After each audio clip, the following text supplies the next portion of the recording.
It is 6:30. A quorum of the board is present. This meeting has been duly called and the notice of the meeting was posted in accordance with the Texas Open Meetings Act, Texas Government Code 551. Will you please rise with me? Mr. Trinkle, will you pray for us today? Absolutely.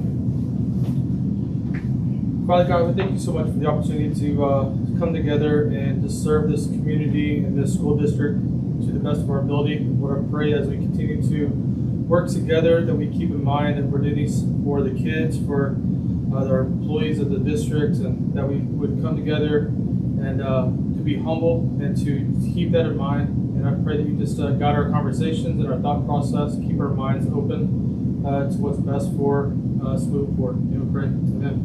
Amen. Pledge. Pledge allegiance to the flag of the United States of America, and to the republic for which it stands, one nation, under God, indivisible, with liberty and justice for all. Honor the Texas flag. Pledge allegiance to thee, Texas, one state, One indivisible. All right. One name. One name. That is.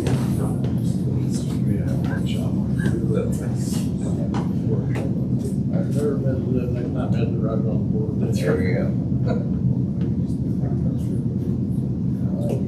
All right. Any public comment?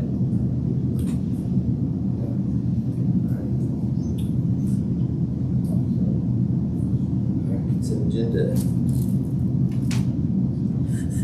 Questions on the consent agenda? I make a motion to approve. Second. All in favor? Superintendent's report. All right, we'll go ahead and go into the finance report. And so, as we ended last 6 weeks of the year, was at 1086.56 ADA, which was the and the total for the year was 1175. Our budget was built on 1130, and we were funded at 1217.7.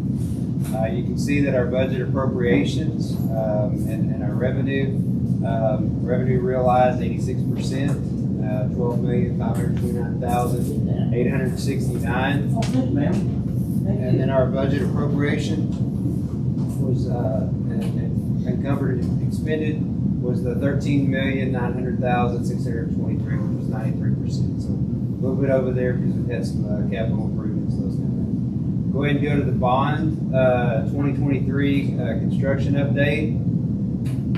You can see there. I'll try to work read this, but we up to date right now our cost summary. We have a construction contingency balance of $25,000, a little over. An owner contingency balance of $156,000, a little over that, and then middle school contingencies $271,000. For the construction, and then owner contingency balance of $66,962. So our total budget was $35,166,660, and as of this report, we are at $24,855,516, which is 71% of that total budget. So we're making a lot of progress. You can see the pictures there at the bottom. I went in today and I snapped a few pictures, put them online. I think I sent a picture to you guys, but they're stenciling the Panthers across the top. They've got the flooring in the foyer, and then we're working on flooring for the interior of the cafeteria, and making a lot of headway. So by the 4th of August, the high school staff will be able to take possession of the high school. That is the building. So, This 71%, that includes, that's just the cost, or is that actual work included? That's just money spent? That's money spent. Okay. That's all. And we got a lot going on. They're doing a lot of cleanup. If you'll notice around the buildings, they're treating the concrete, and then I believe this weekend their plans are, unless it's changed since last time I talked, that we'll be striping the parking lots and those kind of things. So making a lot of headway. I noticed that there was a little bit of concrete over at the middle school. We're doing some prep to get that concrete done, and then we're getting doors cut into walls. We're widening some doors at the band hall, and then cutting the doors that go into the middle school. So making some headway there. All right, we'll go ahead and go into our next report. We got the ESL report, and I'll just go ahead and go through that with you guys. So you got your slides there, and I'm scrolling through. Your ESL population's growth. As of last year, the prior school year, we had 107. We went down to 104. And so you can see the numbers there by grade, the breakdown. We graduated 6 students this last year that were in the ESL program. Over the next 2 years, we'll have 13, and we have 13 in 11th grade, 12 in 10th grade, as we know right now. Of course, other students can enroll, but we'll start graduating off a couple larger classes there. The programs and procedures, programs content, design, and coverage. The ESL content is content-based for grades pre-K through 4, and it talks about classroom teachers are all ESL certified. Students receive instruction in our subject areas by the ESL certified teacher. The ESL pullout for grades 5 through 12 is ELAR, and English teachers as ESL certified. Students receive instruction in reading, English, language arts, and by an ESL certified teacher. And then you can see over on the other side the identification and reclassification procedures, and won't go through for that. Over in the LPAC materials, next slide, the initial LPAC meetings for students new to the district within 4 weeks of the student's enrollment. State assessment for LPAC meetings before STAR test to determine testing accommodations. End-of-year LPAC meetings to determine placement for the classroom accommodations. And then we have our learning and testing materials. You can see the learning materials, a variety of hands-on activities to develop vocabulary, reading, fluency, phonics, sight words, and then STAR skills. And then our testing materials is the LAS or loss links and the pre-loss links for identification, Riverside assessments for reclassification for certain grade levels, and then we do the TELPOS and TELPOS Alt assessment for our ESL students as required by TA. On the next piece, staff and professional development. Our ESL program this last year was led by Ms. Leslie Pantoja. Lourdes Zamora is one of the ESL paraprofessionals at the high school. And then Catalina Guerrera, she served at LSK in the middle school. Sorry. All classroom teachers, it goes into the breakdown as far as that goes. Again, there was a waiver and it's approved by TEA for the staff still working on passing certification tests. So when we hire new staff at the beginning of the year, we always require in their contracts if they're an ELA teacher that they need to get the ESL certification. But any that are not done by October by the capture date, this waiver allows us to be able to give them a little more time to get that certification in place. And then ESL program professional development. We have a brief presentation at the beginning of the school year to discuss the procedures of ESL, and then one-on-one to small group presentations to provide strategies. This is with the parents and the kids. All right. Now let's stop there. Is there any questions about our ESL program? Our next one up is going to be our special ed report. Is it in this? It is not, to my knowledge. But we have it, they all see it. So do you have a copy of it? I have one here if you need to read it off. Okay, because she had just told me she put it in. Oh. Is it? I said, It's in board book, yes, but no, maybe not. here you I'm sorry, she said she put it in the thing, so I didn't. go. Yeah, it's in board book.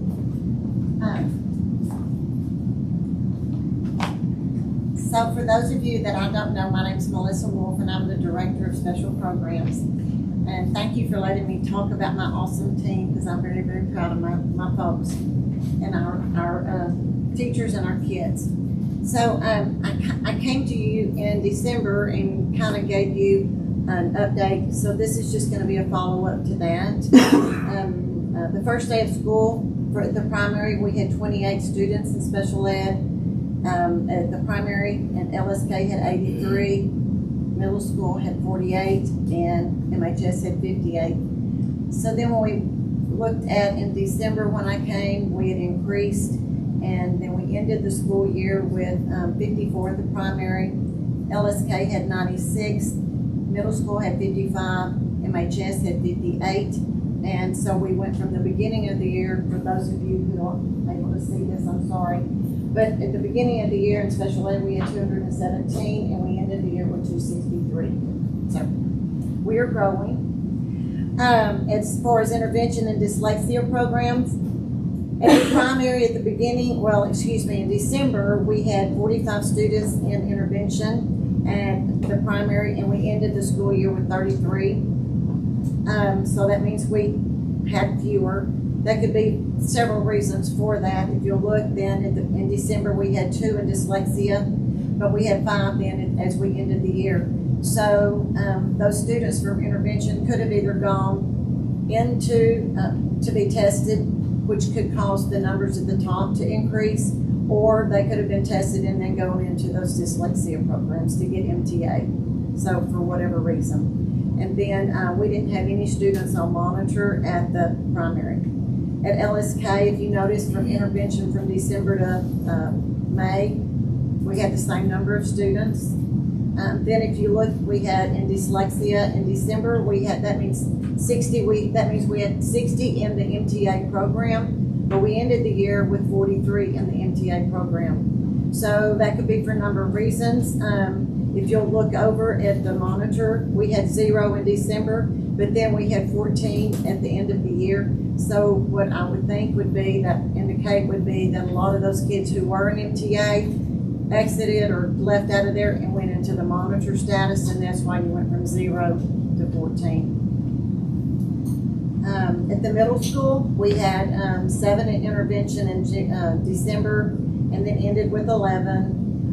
This is a big number. We had 37 in MTA at the middle school in December, and then if you look, we had 7 at the end.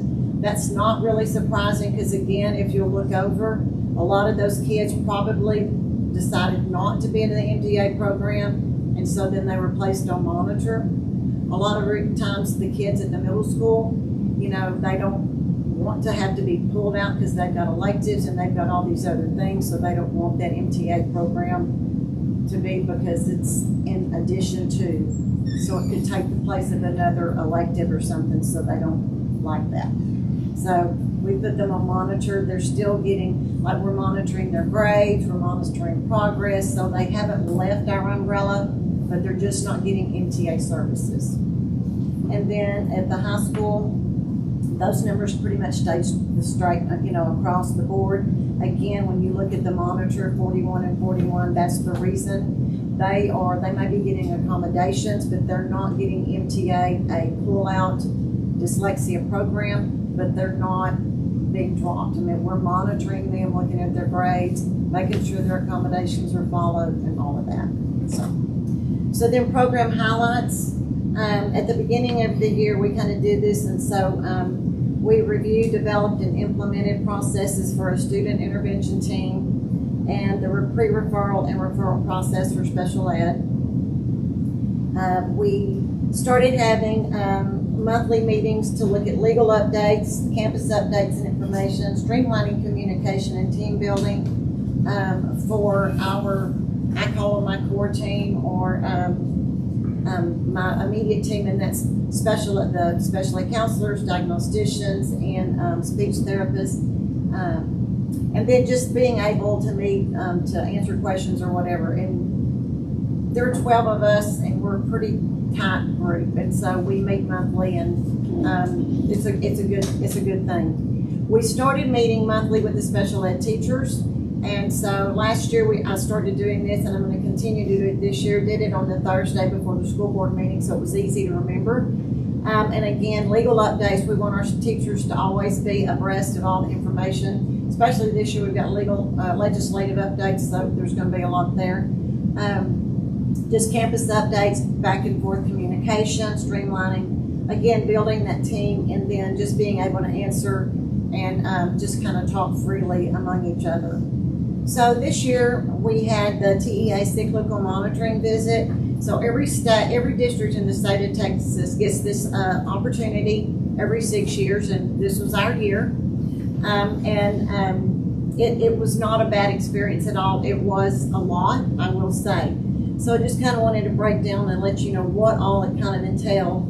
Our SPED team, we conducted in-house audits of our folders for compliance, and we did that through December. I mean, my team, they're phenomenal. Went through the folders, and we had a rubric from TEA of everything that we needed to be looking for, making sure it's in there, making sure that it was complete, and doing all of that. We did that in December. And then in January, I had Region 10 to come out, and they have as consultants, and then they went through and just pulled randomly some folders, and then we were able to just kind of have some dialogue and have conversation with them. So in early February, we got the call, or I had a Zoom with TEA, and then they sent us a list, and so we had 22 folders that we had to submit. And so they're random, selected randomly by TEA. So it's 22 students that they pulled, or they said, these are the students we need to see. And then we had a list of all of the items that we had to download and send in to TEA for every single student. So we did that with special ed, and then we had to do the same thing with dyslexia. So I had my meeting on July 15th where I met with our monitor, or our person that we've been working with, and thank the Lord, we did great in dyslexia. There was no update. We met compliance in every area there. And the only area that we will need to do some updates on is we're really just revising the way we write our speech goals. But other than that, there were no revisions in any other area. So that is we were really, really proud of that. So then I gave you professional development opportunities that we had throughout the year. Differentiation. We did de-escalation strategies with our transportation department. And that's where, like with the bus drivers and the monitors, we had a training where just showing them and talking to them about how to de-escalate issues that they might have on the bus. Not putting hands on students, that's what we're, but just talking them through and triggers and things not to do, things to do that could de-escalate a situation. We did that, and then we did the dyslexia simulation with parents in our dyslexia meeting, and that was a hit. We got a lot of really positive comments from that. So we did that also with all of our MISD staff in January. Got some really, really good feedback there. And we also did it with our leadership team in January. So now moving forward, last Thursday and Friday we did is PLAF. We like to speak in acronyms in special ed. Present level of academic achievement and functional performance.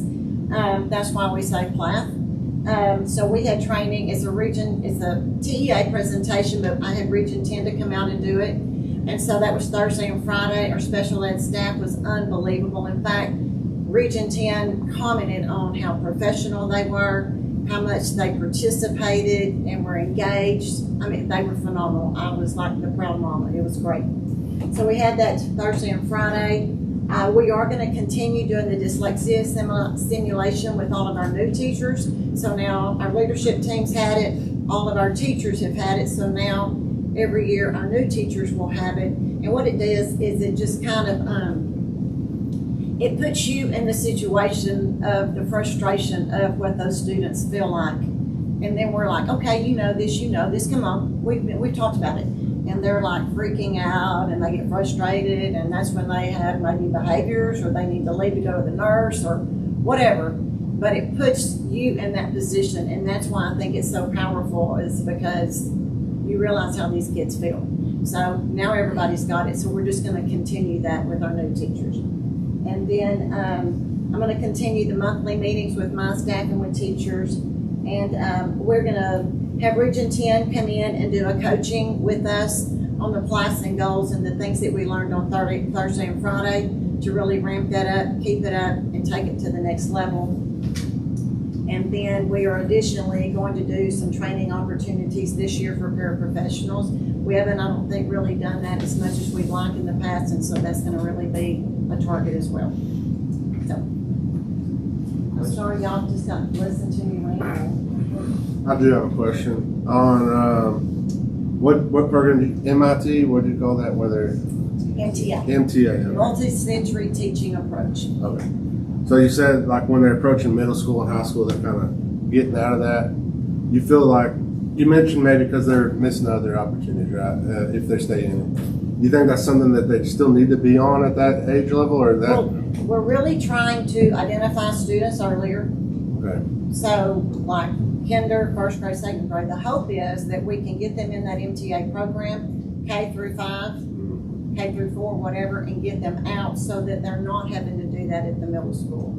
And then, but they're not, like I said, we're not just dropping them. But then we do have, what we're gonna do this year is we've got time during advisory that we're gonna be using so they don't have to give up electives, and hopefully. That was my next question. Yeah, is there another opportunity we have where we don't have to force one or the other? Yeah, and hopefully that will help them. But at the middle school, if they've been in that program since second or third grade, they're like, I'm done with it, and they just don't want to do it. And so, you know, it's kind of I get it. six in one hand and half the other. Thank you. Anything else? Thank you. Thank you. All right. We'll go to reports for K through 8, end of year math data, and preliminary STAR data.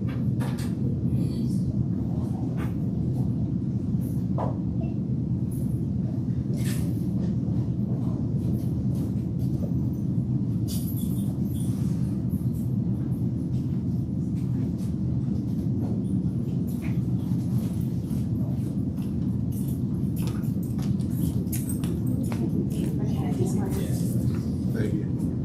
I don't need to disconnect this one, do I?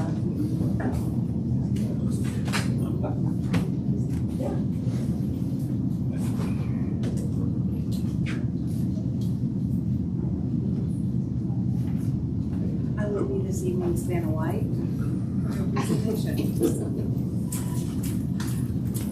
Just indicate when I need to.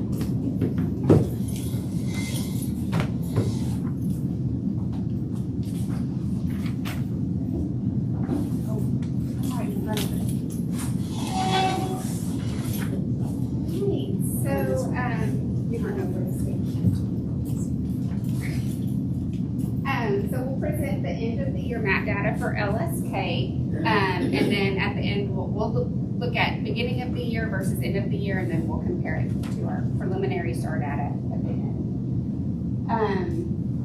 So what we look at towards the end of the year, again, the beginning of the year, we review math, reading, and science, beginning to end, and then over the summer, once we got those STAR results, we looked at our 3rd and 4th grade math and 3rd and 4th grade reading STAR. So this is our beginning of the year achievement for math in the fall.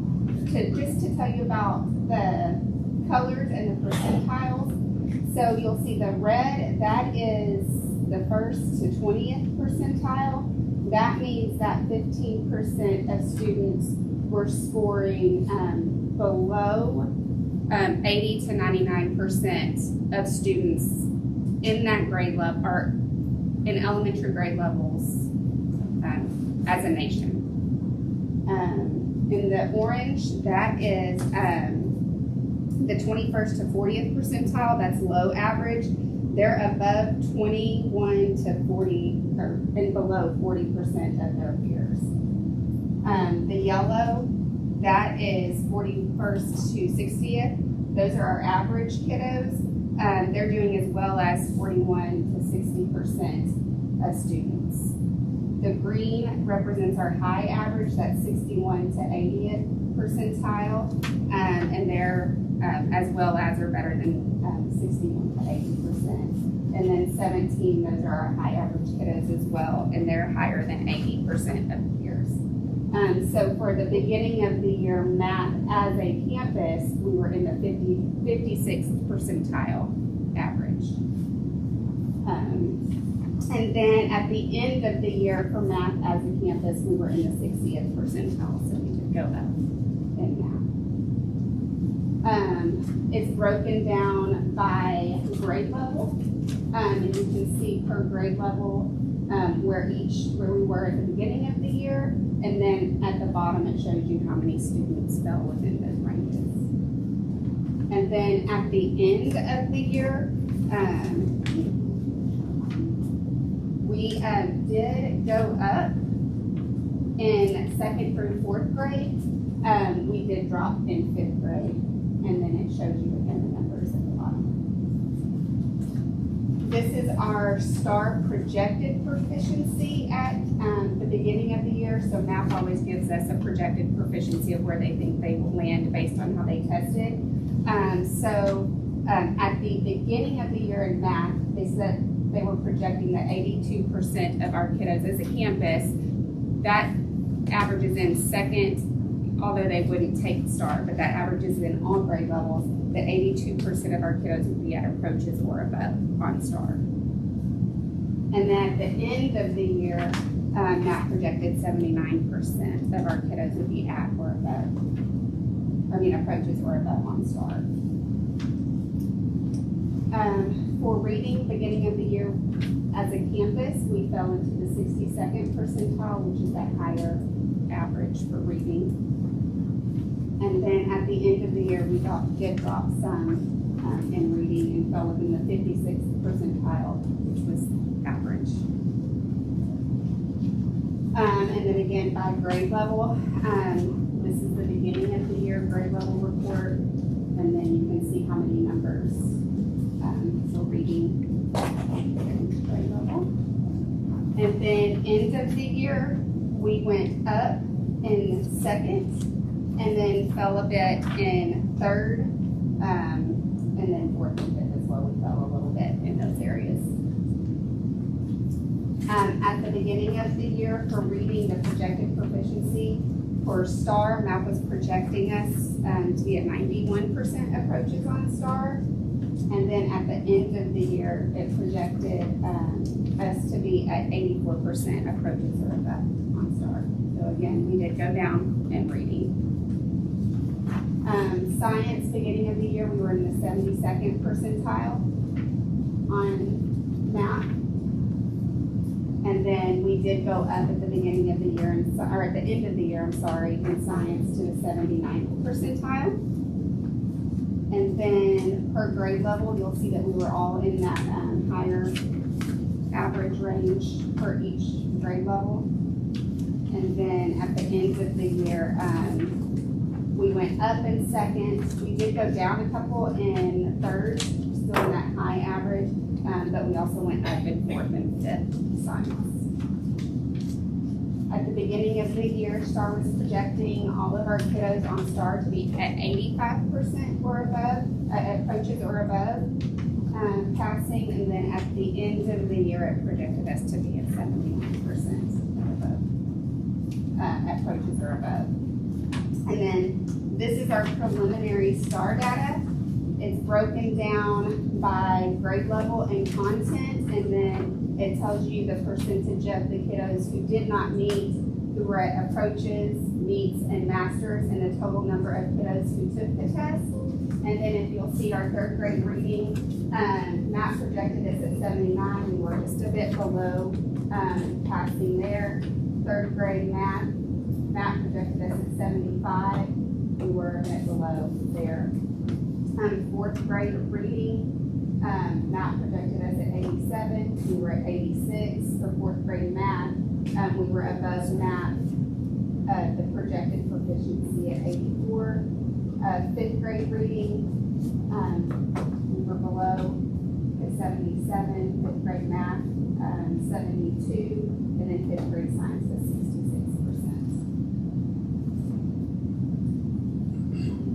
And what we're looking at, after we took our MAP test, we did have our end of the year MAP data meetings to meet with each grade level to talk about their data. We had risk assessment meetings, and that's you heard Mrs. Wolf talk a little bit about the intervention. That's where we looked at our kiddos to see if we needed to start discussing earlier in the school year this year some kiddos who may have been flagged as needing intervention that maybe didn't have intervention.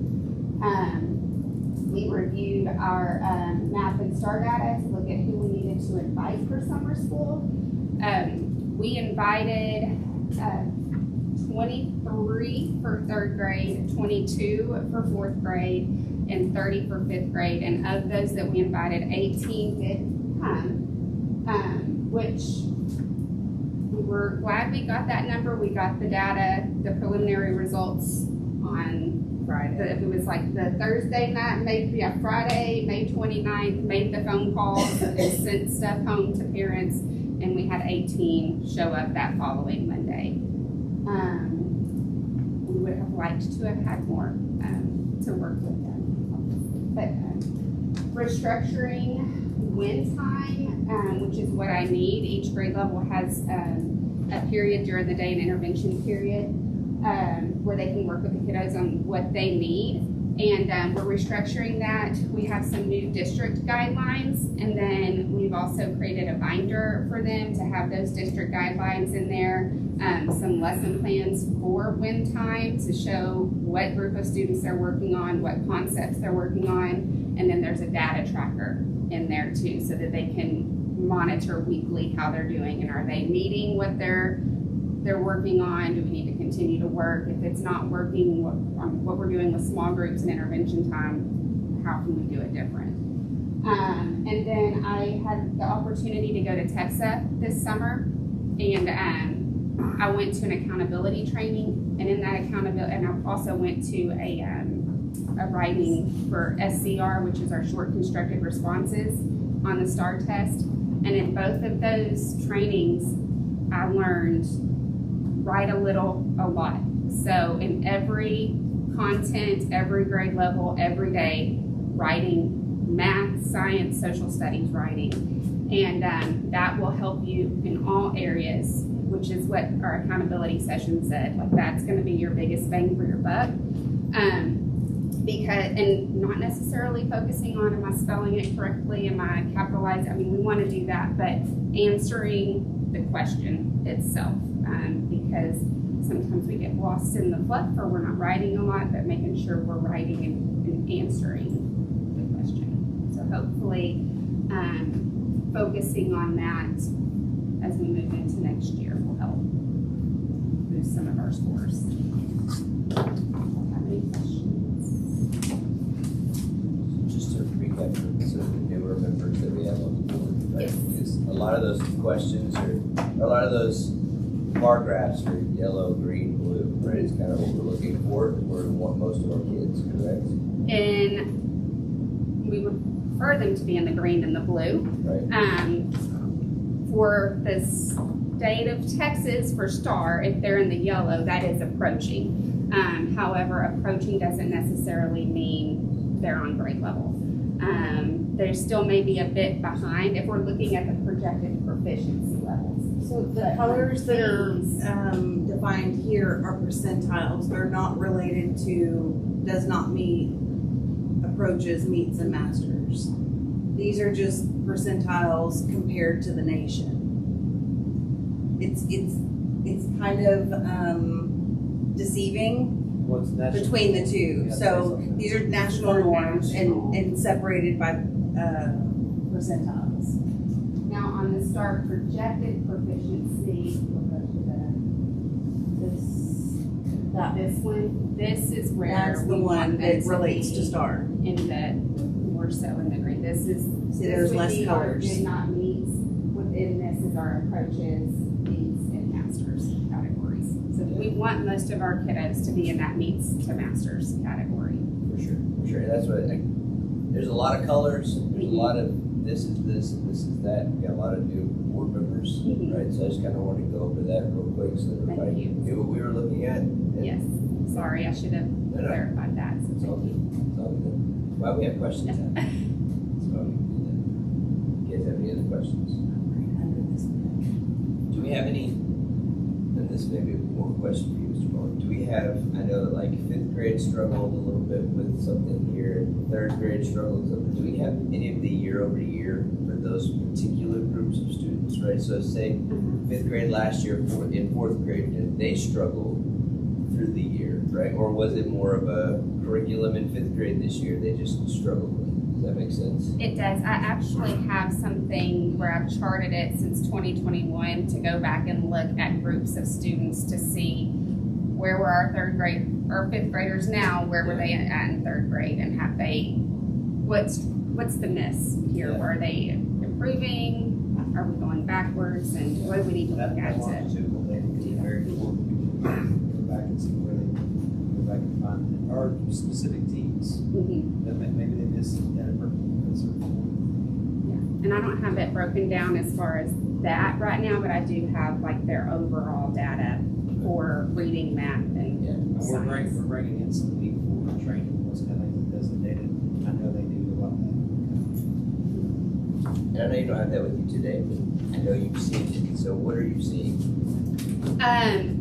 I have seen overall in some of our content, math seems to be improving. We need to work on more so in reading right now. I mean, not that we don't need to work on in math, but reading is an area that we really need to focus on and strengthen.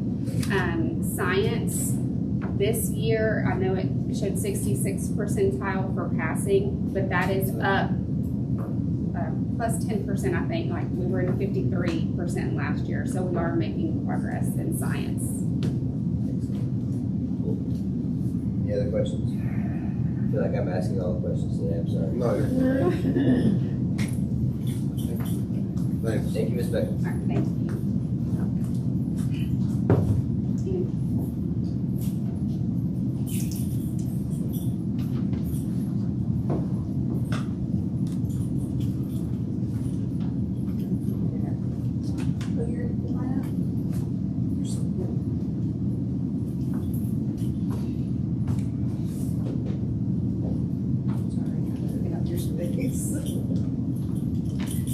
Okay.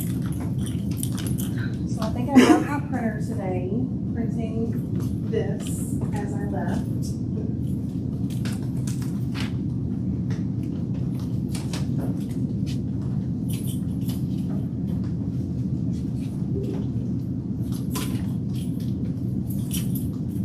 You're gonna be my Vanna?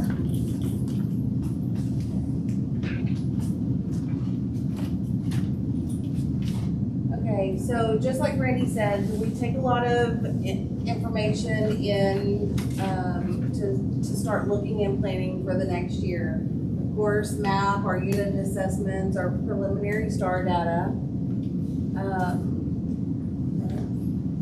So our beginning of the year, we were at 59th percentile achievement, and that's compared to the nation. Like she said before, these are broke up by percentiles.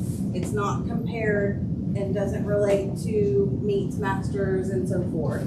But we always want our kids at the top. And I would just say that the last legislature, there was a push for pushing kids into honors math. And so when they get to 6th grade, we look at those kids to decide who's going to be in honors. And just as a info, we have to put the top 40 percentile in honors. So from here down are those identified honors kids, and the way that the legislature is written is we put them in and the parents have to opt them out. So starting 2 years ago, that's what we started doing. So these kids are honors. Okay? End of the year, we went to 43rd percentile. Math didn't do as well as science did, and you'll see at the end of the presentation, our science teachers did a really good job of creating some accountability and some teeth to them actually going through and doing their best on their test. Math was not as they had a lot of incentives in science to do as well as they could. But anyways, so we went to the 43rd percentile, and again, these are broken down in the 20s. This is by grade level, and you can see we did the math and broke down the number of students, and these are clean percents, so these are about number of students. So there may be a little bit of leeway in the numbers. End of the year, we've got 55th for 6th grade, 44th, so they're in the middle, and 8th grade showed to be lower. And this is our projection. I did not include in my presentation, and I can send to you later, a comparison of our BOY star projection and our EOY star projection. So if y'all would like to see that, I would be more than happy to send it to you. This is our end of the year projection for star. Our master's number was projected lower than we wanted, but it's broken down by grade level. Our Algebra 1 was projected to not have any kids in the lower, which is great because that's an honors class, that's expected. But we did have one student that was projected lower, and then these are where our honors kids should be. And end of the year, that kid got moved out. So he moved into an area, he or she moved into a more respectable area for an honors class. So just to clarify, Ms. Bug, Yes.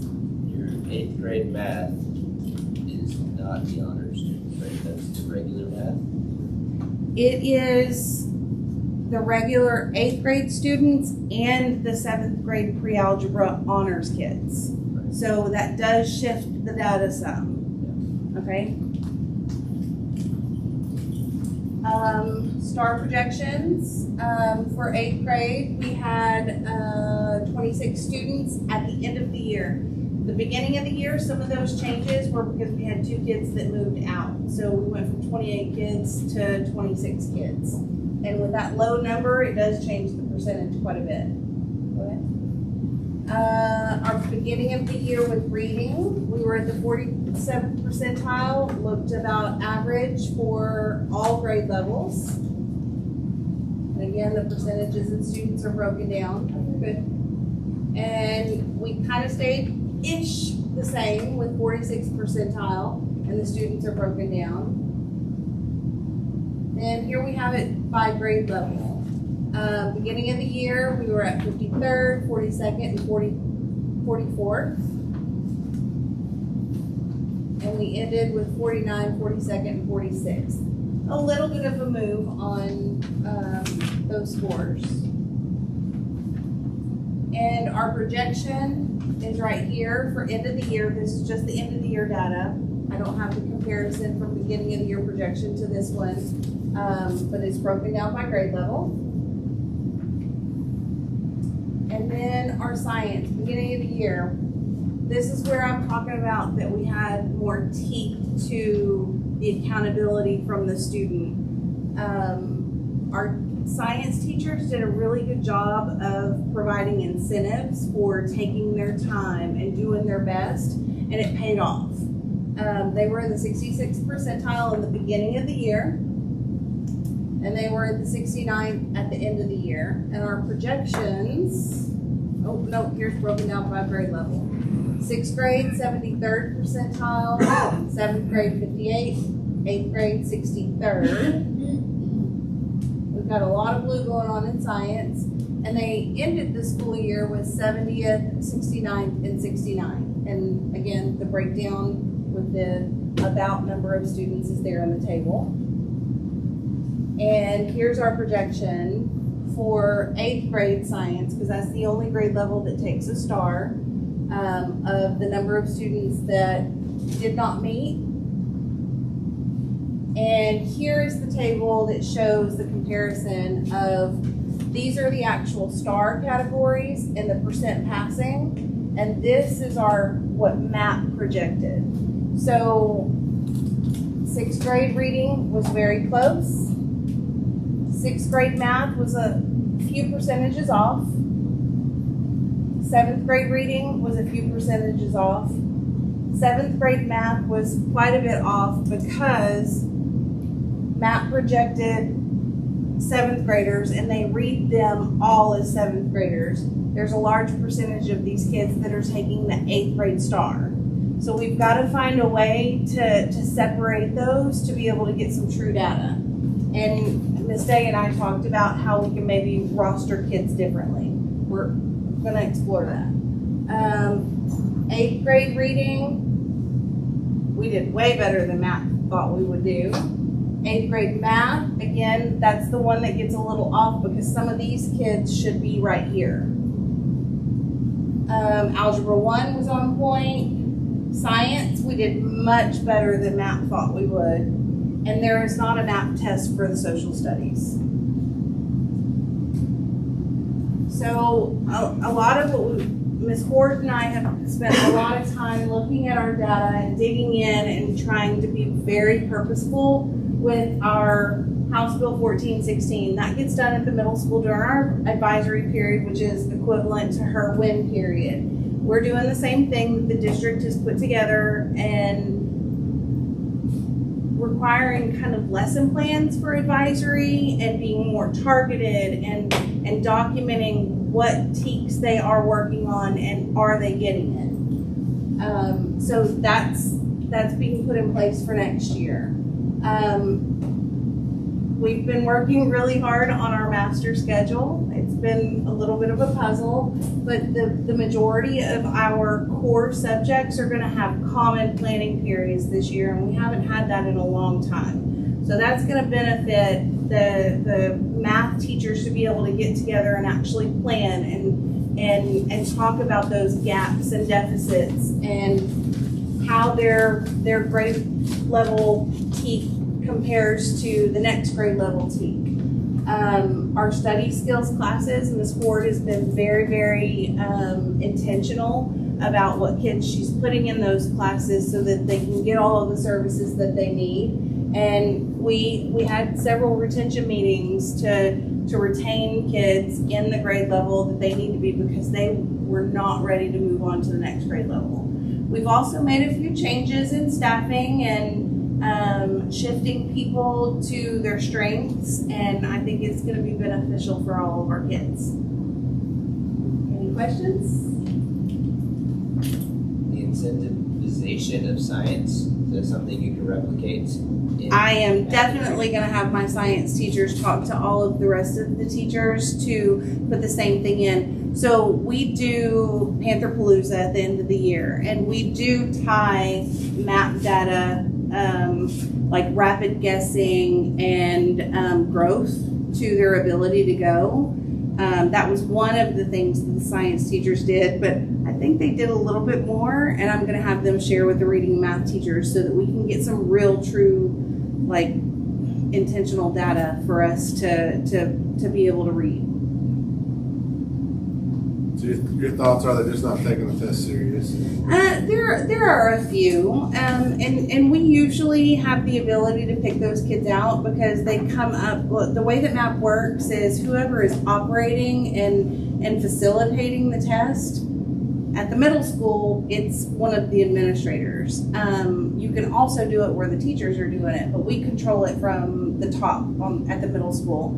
And a kid, if they're just hitting buttons, then they get paused for rapid guessing, and I get a notification, and they can't resume their test until I input their PIN code for them to go on. And so that's where we put in that for Pantherpalooza. You can't go if you have above 12% rapid guessing. And so they start pausing and taking breaths between questions, and it does help quite a bit. Now, I will say that it's a double-edged sword because some of our kids that are highly advanced do go through the questions quickly because they know them. and they end up getting a rapid guessing. So we try to tell them also, take a pause between each question, because it could end up hurting even the advanced kids. So there's two sides to that coin. Any other questions? Good. Thank you. If you guys would like for me to send you the star projections for BOY versus EOY, just let me know and I'd be happy to send it. I would love to see it personally. Okay. Not a problem. All right, next thing is check payments list. Any questions? All right, we're gonna go ahead and go to public hearing, and we have budget workshop to review the 2025-2026 proposed budget and tax rate. 720. I gotta make those notes. Yeah.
So, for our budget workshop, a lot of this has been gone over in previous meetings, so I'll just kind of let you read through some of that. And I'll just kind of skip ahead to some of the graphs. So we have our district enrollment. We ended last year at 1177 enrolled. And we also ended with our average daily attendance from last year at 1111. And so that's why you'll see later on that we are building our budget around an anticipated ADA of 1111. Fund balance, you can see that in the 2023-2024 year, we began with a little over 4.6 million. And we ended that year with 4.9 million.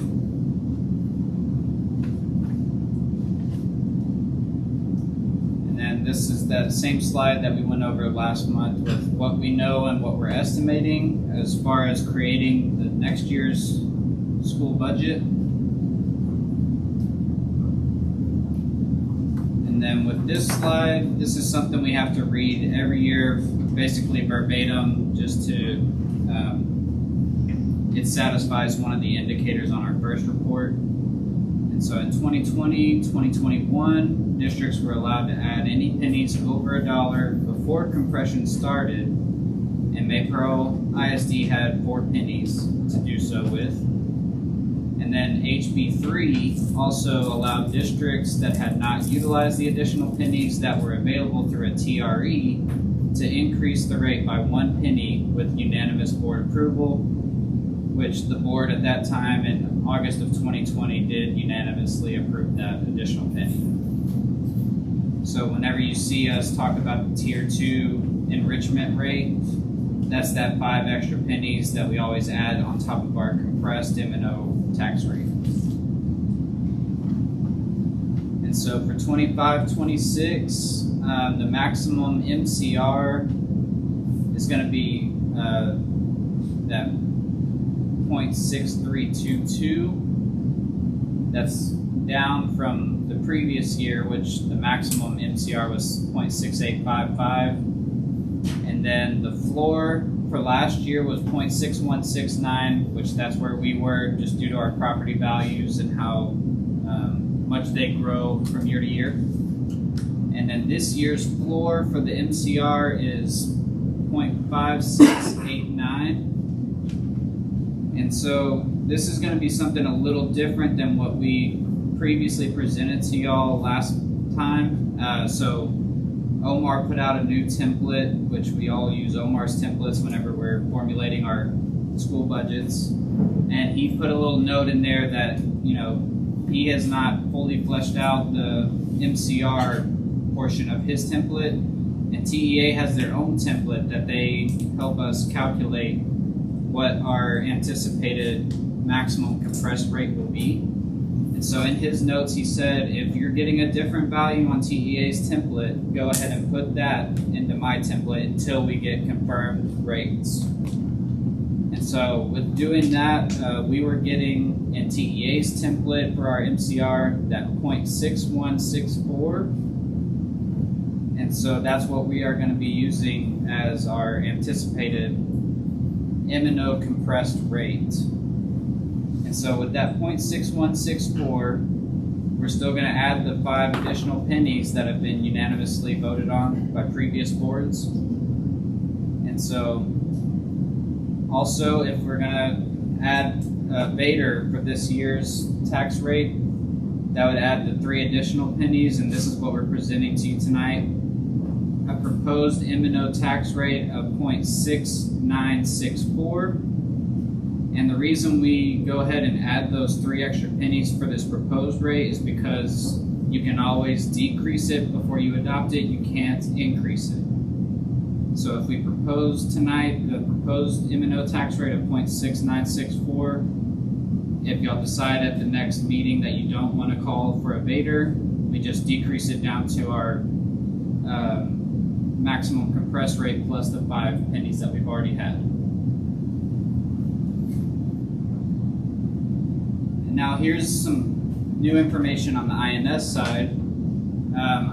After talking with our financial advisor, Jeff Robert from Hilltop Securities, he always gives us our estimate for what we need to collect for our debt service every year.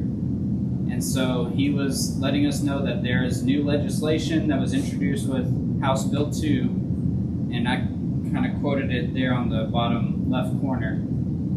Section 1.15, it amends a piece of the education code, and basically what it's doing is penalizing districts for raising any INS tax funds over their required bond payment for that fiscal year. And so he laid out like a little example for us to share with y'all. So if, say, your bond payment is $1,050,000, and say your INS levy that you did with your tax rate that year was $1 million, and then you got $100,000 in state aid, since really you only needed $950,000 in your tax collections to make your bond payment, they would reduce your state aid by that $50,000 that you got additionally. And so it really doesn't behoove us to keep the rate at that 0.3097 like we have historically. And so what we're proposing is the tax rate of 0.2734, which is the calculation that Jeff Robert has given us, saying that he believes that would be our tax rate to get just what we need to cover our bond debt for 25-26. So if you put both of those tax rates together, our total proposed tax rate is 0.9698. And you can see I put a little thing in the bottom left there. It's still, a fraction of a cent decrease from last year's tax rate. And then this is just a graph of the history of our tax rate. This is real fast. Yeah. This 96, 98, that's with the 3 cents from the Vader? That is with the 3 cents for the Vader. Okay, it's still less than last year's with the 3 cents. Sorry, say that again? So it's still less than last year's. Right. With It's the still 3 less cents. than last year's with the 3 extra pennies. Yeah. Awesome. And that's partially due to having to reduce our INS side of it.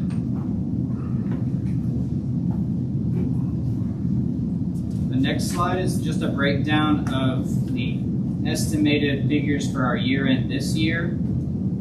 And so running just, some estimates of kind of where we're going to end up on revenue. I'm looking to end up with a total revenue of 15.6 million, and that's going to be taking into account the $1 million maintenance tax note that we're hopefully going to approve tonight as well and get the funds for by August 21st. And then on the expenditure side, that line that says budget, that's where I'm anticipating our expenditures to land. And so you can see with, the help from that $1 million tax note, we should really only be anticipating hitting our fund balance for around $44,000, which is, we approved the deficit budget of $511,000 at the beginning of this last year. So I'm sorry to keep interrupting. I got another question. So we're only getting this, I don't remember what you call it. the maintenance tax. Yes, this year, right? Right. So what is that looking like next year, you think? We're back in the deficit? Well, I mean, a lot of what's covering that maintenance tax note this year is unanticipated, expenditures with a lot of repairs to buildings and bringing in a portable for, that. I guess my question is just make sure we're not dependent on that money next year because it's only coming this year. No, I think what you're gonna see is when he builds a budget based on what your expenditures are for that year, and then what he's talking about there is anything as far as like salaries or elected. With that loan amount is, there would be some money that would be basically covering some of our expenses this year because of the total gross amount. But then next year, there was a couple of items, we're getting reimbursed for all things that was did. But there's a couple items that we were setting aside some of that money, so that 511 would still be in the fund balance essentially. And so you would basically, or not quite 511, whatever the dollar amount is. And so that fund balance would be hit for like the elevators and I'm trying to any money that we spend towards flooring and that kind of thing. Yeah. That's for this building. Makes more sense. Thank you. And just a reminder that is all estimated because we still have the rest of this month and next month to, run through. And then when we go to our proposed budget, I have 2 proposed budgets, and you have them in a bigger sheet in the back of your packet if you want to flip around through the slides there. One side is the proposed budget if we did not have a Vader this year, and then the other side is the proposed budget if we do have a Vader, and I'm basing that on the Vader option 1 that we presented last meeting. And so you can see on the first column on the left side, that's our audited 2023-2024 budget. And then the second column budgeted for 2024-2025. Then the next column is my projected year end for 24-25. And then the final column is our proposed budget for you tonight. And you can see where it's all broken down on the expenditure side by the different functions.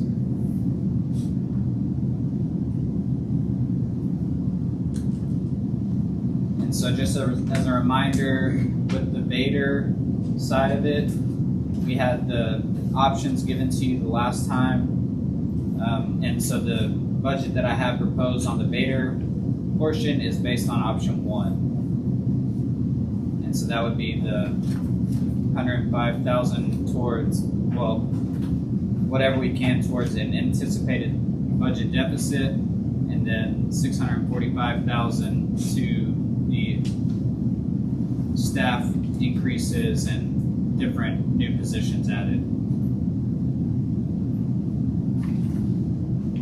So we won't go over all those options unless y'all have questions on those.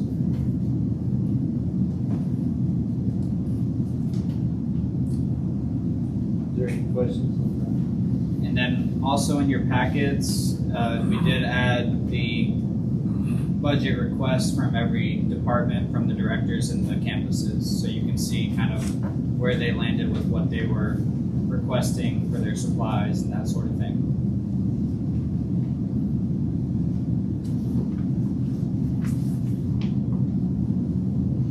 So if we chose a different option, the options that we were given, how much more is that gonna change that projected for the bidder? Number wise, it wouldn't really change. It would just change kind of, I guess, the way that we need to apply it. Like, Details, right? right.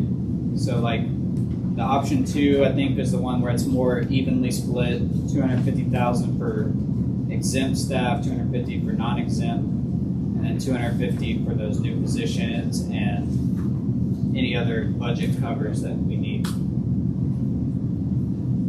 Were you referring to if we were to go out for a larger, go for another 350? No, let's see if we went for the 3. But So Option maybe you 3 said with the stipend. Yeah. Yeah. And so in that scenario, I mean, in that scenario, I believe what you would do is stick with that proposed budget that's without the Vader calculation in the expenditures and revenues, but then you give that as a stipend. It's a stipend for the first year, then the second year goes to the side. So essentially it is the one, it's just related to the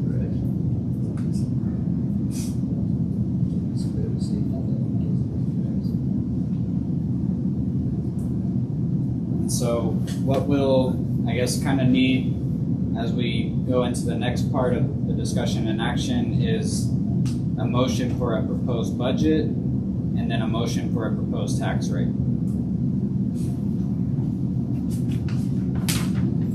Is there any other questions before we close? Guys, what you're, this is all proposed.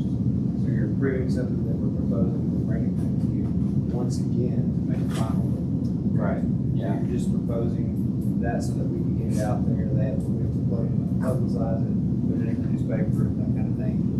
There's some legal requirements that we have to put out there for a while, get back, and make the final decision. So either way, the proposed tax rate is.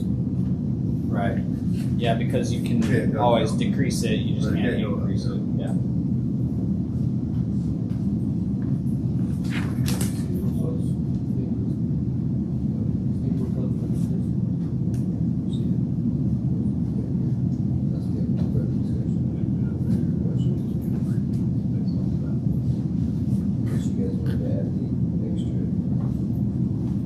Copper pins, then we could obviously to adjust it by 3 cents or 2 cents or 1 cent.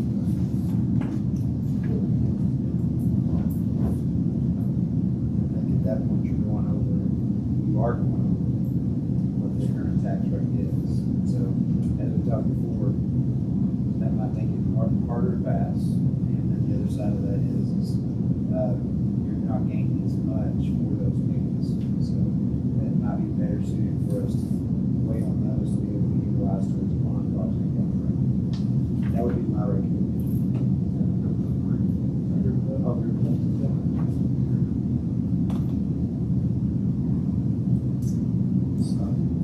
So I guess the question is, which option are we going with to decide which budget? Are we gonna go with, option 1, giving money throughout the year? You guys make that decision. Yeah.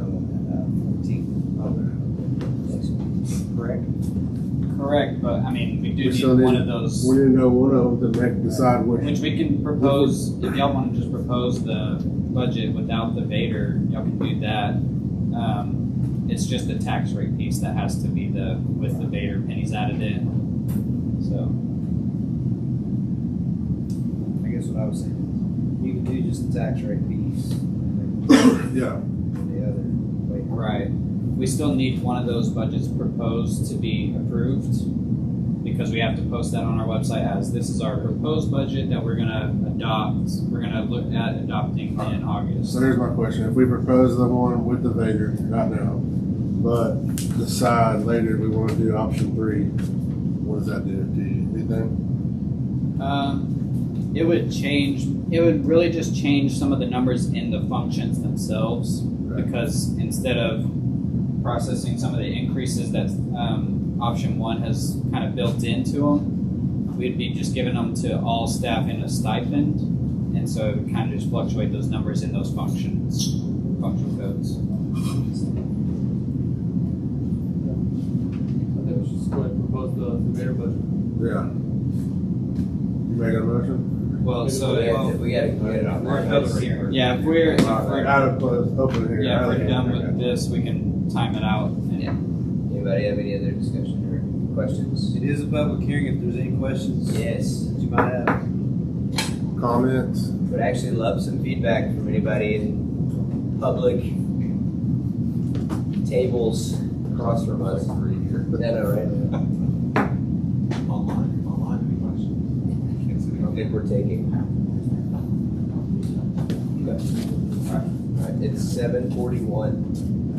Josh, coming out of public hearing. 7:41. Okay.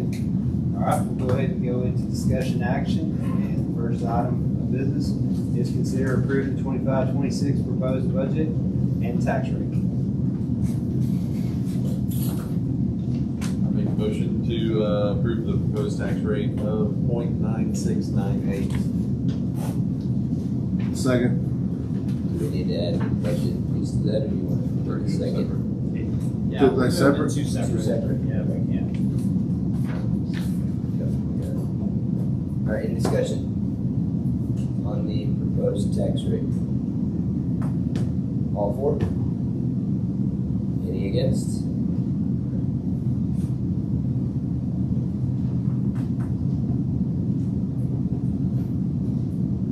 I'll propose the budget with the Vader.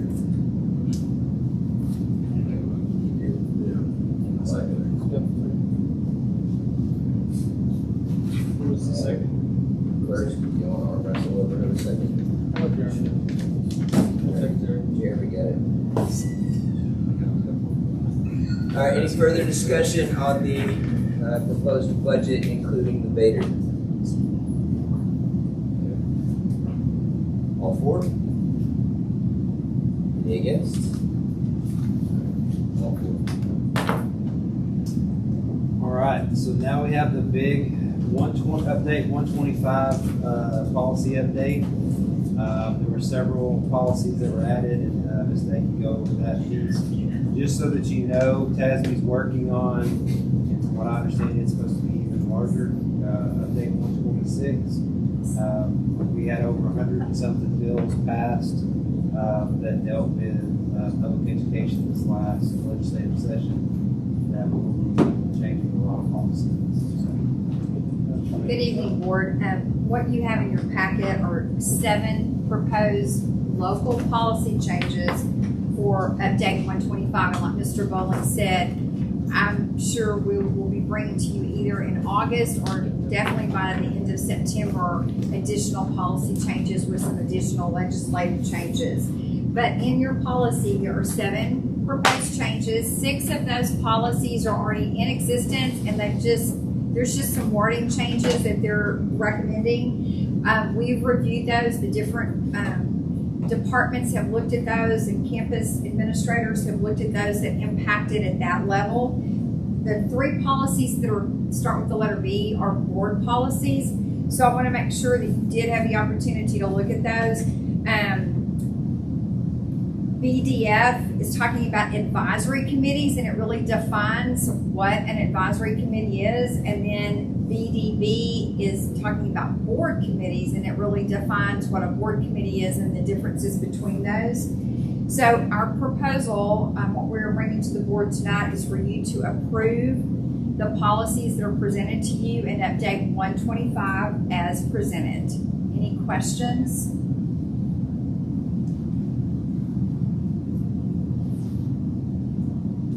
Any questions? No. I think, and we can. You'll need to vote to approve those Correct. policies, yes. And we can vote to approve those things. I think there's one thing that I know that I've discussed with a couple of the guys, as far as board officers go, we'd like to put something in local policy about being on the board for a year before becoming an officer. We don't do that tonight, but in the future, that's something maybe we need to look at. Sure, we can, I can get with y'all and we can, do whatever wording you're proposing, and I can send it to TASB for the attorneys to review it, and then we'll bring it back to you for board approval. I can get with you the next week or so to do that, sure, absolutely. I recommend that we adopt the local update 125 as presented. I make a motion. Second. Any further discussion? All for? Any opposed? And Mr. Wright, on the other, do you want, for me just to get with you, and you'll have that information? Okay, thank you. Thank you. Okay, our next proposals are individual, and these three policies were not in Update 125. Update 125 was sent to us before the legislative session ended. These three policies we're bringing to you tonight are policies based on legislative changes in the 89th legislation, and we need to approve. We need to set in policy for the district these before school starts. So that's why these are presented to you. The first one is the telecommunication electronic device policy. There were two options to present to the board. And based on some feedback from in the board meeting last month when y'all were just discussing the possibilities of that, so this is the one we're presenting to you just based on some of your feedback. The one option was to say students could not have any device on their person at all, nothing at all. This one says they cannot have it out or in use. If they need it, it can be in their backpack. That's where our storage device, that's what will be in our regulations. It can be on their personal backpack, but out of sight, turned off, and not in use.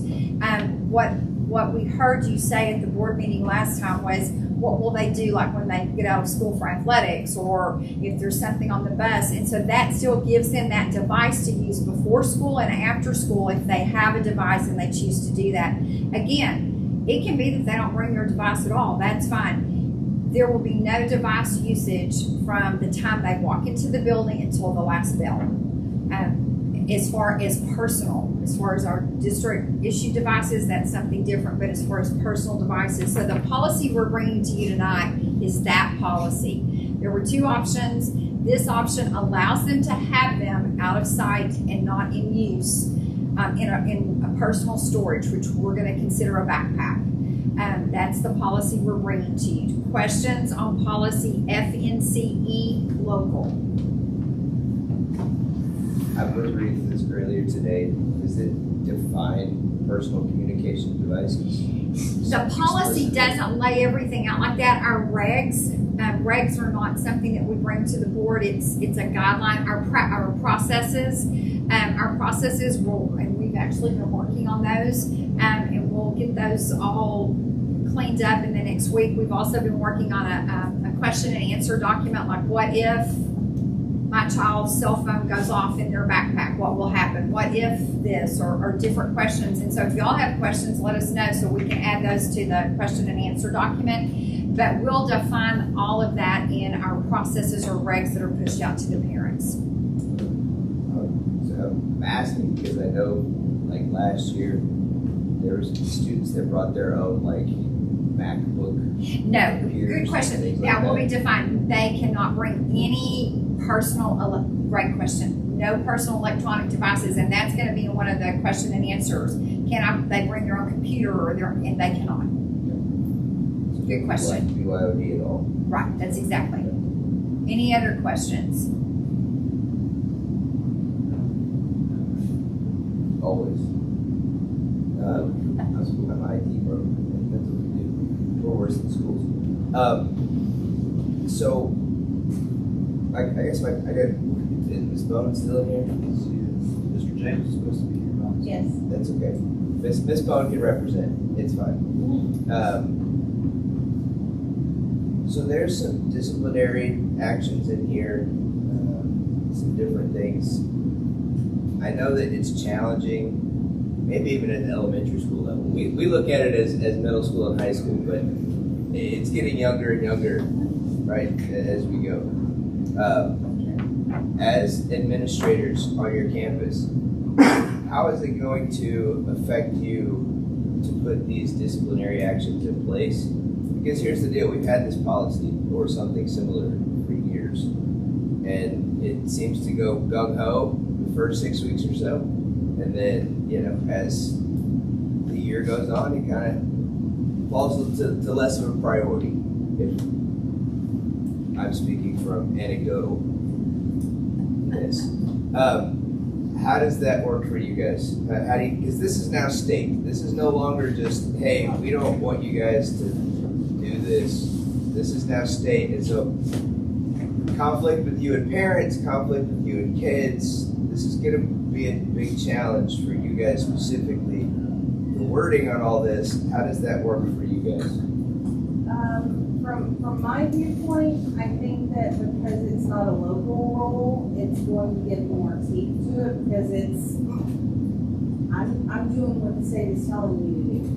We put some procedures in place, if we have good processes and start from the beginning with those processes, it's gonna be work. It's going to take a little bit of practice, but I think that it's going to ultimately be pretty beneficial. Middle school last year was pretty successful. We did have we went hard and fast about no cell phones. There were a little hiccups here and there, but we had a much better school year because we didn't have any issues with TikTok, with Snapchat, with the discipline reduced because they weren't using their devices as readily as they had before. So I think you've got to look at the cost and benefit. Elementary level, it hasn't really been. I mean, we do have kiddos that have phones, but I don't think it's going to change much for the elementary level to come in. The ones that have them in the classroom, and it stays in the classroom until the end of the day. I have a question just because you'll have a lot more experience, but why would it be in somebody's 504? For instance, if maybe they're diabetic, well, I saw the medical and I Sure. can understand that. A lot of that stuff's electronic, but I wasn't sure on the 504. it could be. It's usually a So health. 504 It's usually a is more health about issue. Health and disability, not learning disability. For instance, my son he's 25 and he's on his third pacemaker. His new pacemaker attaches to his cell phone, and so as a parent, I wouldn't want my child to have access to a cell phone freely, but I would want him to have his phone in his backpack in order to audibly give alerts if something was wrong. He doesn't need to use it, but he needs to have it to be able to access it to get that data if he needs to go to the nurse. Same thing with diabetics. Right, or hearing aids, a Yeah. variety of different It's things. only medical. It's not like any other like learning disability. Well, I'm not going to say so. I can't think of an example to give you, but I mean, it Well, would have parents to. help with that. So that's Right. why Well, I'm it saying, has to be something doctor. My kid's special. Right. Dyslexia. No, he doesn't. but- Let's say this. It can't just be something that I think that my child needs this. It has to be something that's medical from a doctor, like almost a prescription type of a situation. So my concern is any animal can be a service animal if they just pay Amazon now. So like, I'm just wondering if, I'm just trying to think of issues down the road. Are they gonna be able to get, just some doctor to say that he needs his phone because he's dyslexic, and that makes no sense at all to me, in my head. Well, and also, anytime we have a meeting, we also share what are some other avenues that we have available in the district. Like if let's say that someone needs a cool down period or something because of anxiety, well, we have some other options to share that we can make available to them that would not be using a cell phone device or a electronic device. But there has been times, I can talk out of experience, that my child has used it because of the he's in 504, that without his learning experience. And that's something we've talked about. It's actually in his IEP. So are we going to take away that capability for those students that have that in their IEP? Well, definitely not if there's something that's medical. I mean, they have But it's not from a doctor. Well, so that's what we'll have to look at. The question would be, could we add that to their district issued device for them to have it on their district issued device, whatever that need is.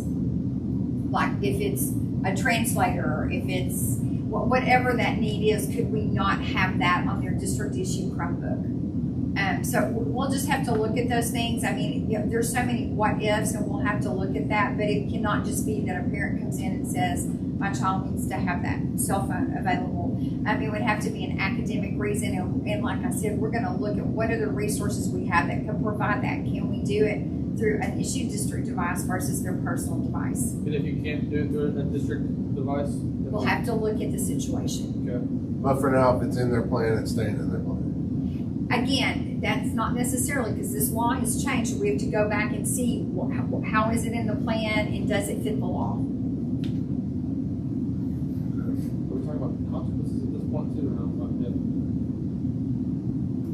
This is dealing with policy only at this point in time. It's just the policy. Your choice, the board has the option of saying they cannot have a personal device at all, or this policy is the one we're bringing to you just based on some of the comments and thoughts that you had in the last board meeting, that they can bring a personal device to school as long as it's out of sight, not in use, and then they would have it available to them before school and after school. And we define all of that in our document, but not in policy. I guess your question, Chad, is you approve this now and then change because we're not to the consequences there, right? Correct. Those can change, whatever you want. So Okay. this says those are the consequences in the code of conduct, but those code of conduct consequences have not been set. How do the administrators feel about this as opposed to the other? Say that again? How do the you're under a fan or something? Yeah, I am. I can't hear it. How do the administrators feel about this as opposed to nothing at all, like just nothing coming in? I mean, we've talked about it. I think that nothing at all is hard to govern because we don't want to spend our time searching kids' data. Yeah. I can see that. I mean, the nothing at all, we would just have to trust that they don't have it until it goes off where we see it. What we heard y'all say last time was, what are they going to do before school starts and they've forgotten something and they haven't walked in the building, or as soon as school's out and they're headed to a basketball game and they need to communicate. So, I mean, if the board chooses to say not at all, we will go with that policy. This one. I don't have as much experience as anyone else. I think that not at all part would cause issues for families for like a safety and security piece after hours. Picking up. Because if they don't have their kiddo, say their kiddo's going to a game or their kid is riding the bus home or whatever, they didn't have a way to access, mom and dad, phone. Otherwise, I think there would be some parents who have a very big concern with that. We need to put something in the wording about burner phones. Well, it's the same thing. I mean, and actually that's a good, we've talked about that. We might put that in our FAQ, but I mean, whichever phone we will go through. If something is ringing, we will do a search and pull out whatever's in their backpack or in their device, whatever, or if we see it in their pocket. I mean, if it's visible, we will take that up. And you're correct. Kids have multiple phones. And so, we will take up whatever is, like I said, if it's ringing and it's going off in the backpack, we'll search that backpack and take out whatever's in there. So if there's 2 or 3 phones in there, they all come out.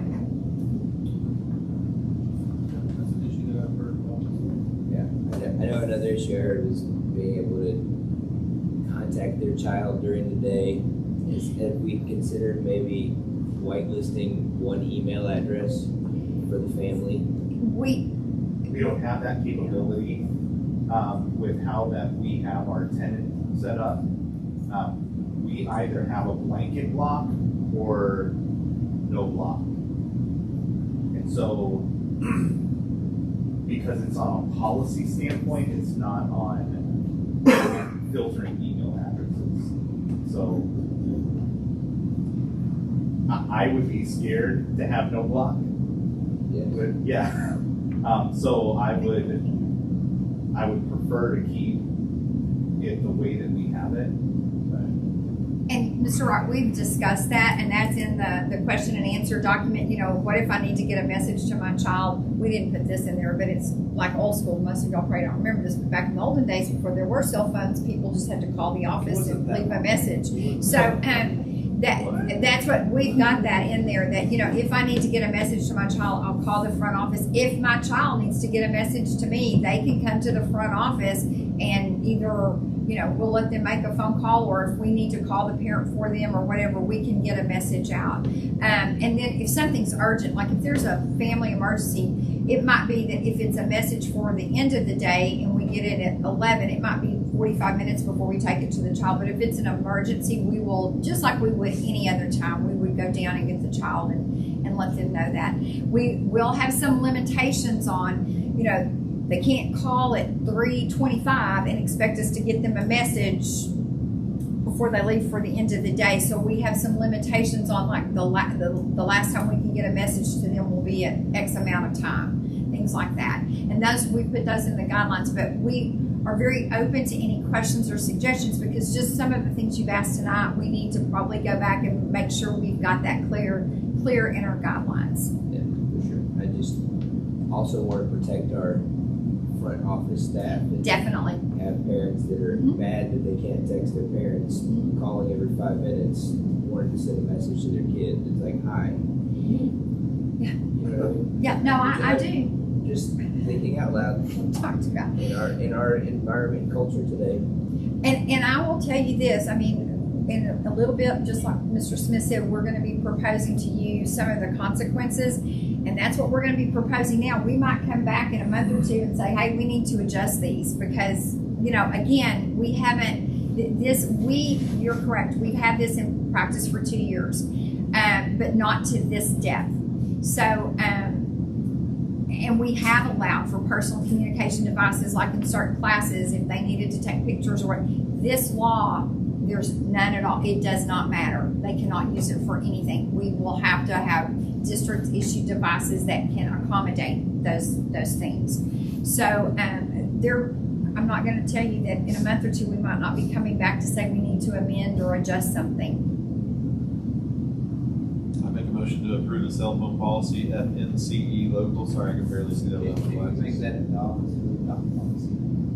Sorry. I've got another question then. An authorized district employee shall confiscate. Who's authorized? Everybody? Or? Any district employee, a teacher, an administrator. We're not going to say that it has to be a principal. They don't need to be running to classrooms every time. And then we're going to have a process. In fact, we're working on that too. When we take them up, we're going to bag them, not in like those locking bags, probably a Ziploc bag.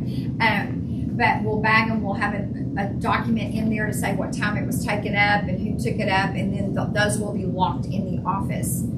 So we'll have a process for that. Second, I make a motion to adopt the cell phone policy FNCE as proposed. I'll second Any further discussion, questions? I do have a quick question. We talked about who's authorized to confiscate. Is anybody authorized to search? No, administrators are the only one that would search. Only admin can search. So, I mean, it would be like, hey, this has gone off. Well, I'm going to say that. Right now, it's only administrators. We're not asking teachers to search backpacks and things like that. But if it's something where we feel like we need to search that backpack, we will definitely do that. it. Like police. Police have a different, we can actually search more than the police officers can. With this, they probably can because we'd have probable cause, but we can search a backpack before a police officer can search it. Okay. All in favor? All against? All right. Our next policy is EFB local, and this is dealing with library materials, and we have a new librarian, Whitney.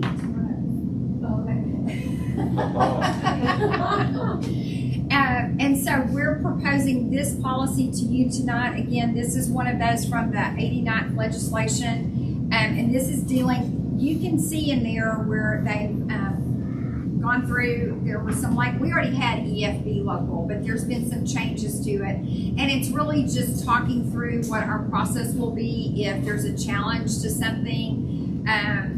It will be donated materials, which would include classroom materials. Like, if someone donates classroom books, there's going to need to be a process for that now and things like that. And so we are so glad she's on board, and she has been meeting and going and looking through things. So we will have those processes in place, but this is the policy. And again, there will be additional regs and processes that accompany this. So, but we are asking for the board to look at this policy and we are recommending to adopt this policy. Do you have questions on the library materials?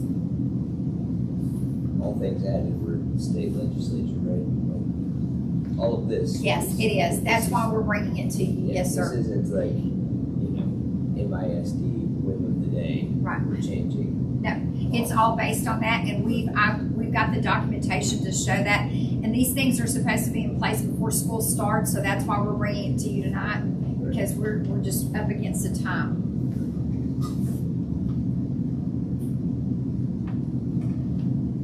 Any questions?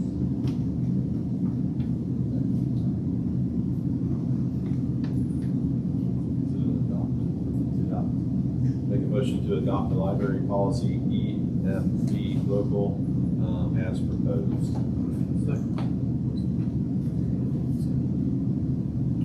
Any further discussion? All in favor? Any opposed? The last policy we're bringing tonight is FD, and it's on admissions, and it's dealing with students that are not enrolled in our district. They're either enrolled in private school or they're homeschool students. This deals with UIL, and Coach Dale Lacerda is here. This is, again, this is something we need to have in place before school starts, so that's why we're bringing it to you. We already had a policy that had something similar to this, but there was additional wording with the new legislation. So they have come through and they are recommending this language in our policy. So that's why we're bringing this forward to you. Again, Nick can speak to this probably better than I can, but one of the reasons we have our kids that are in school, we have no pass, no play. We are, discipline. We can have some understanding and work with those students and have resources available. If we have students that are coming in that we do not, that are not in our system, and they're playing on our sports, we don't have no pass, no play for those students. We don't have anything dealing with discipline for those students. So we are asking for this language to be put into policy. It's my understanding that Overton County schools, my knowledge so far, are all adopting this thing. We already have one that pretty much stated this. They're just, I can't tell you the exact wording, but there is a reason that they've asked for us to bring this back to the board and revise the wording. I recommend that we adopt the not enrolled students in extracurricular activity policy that we wrote.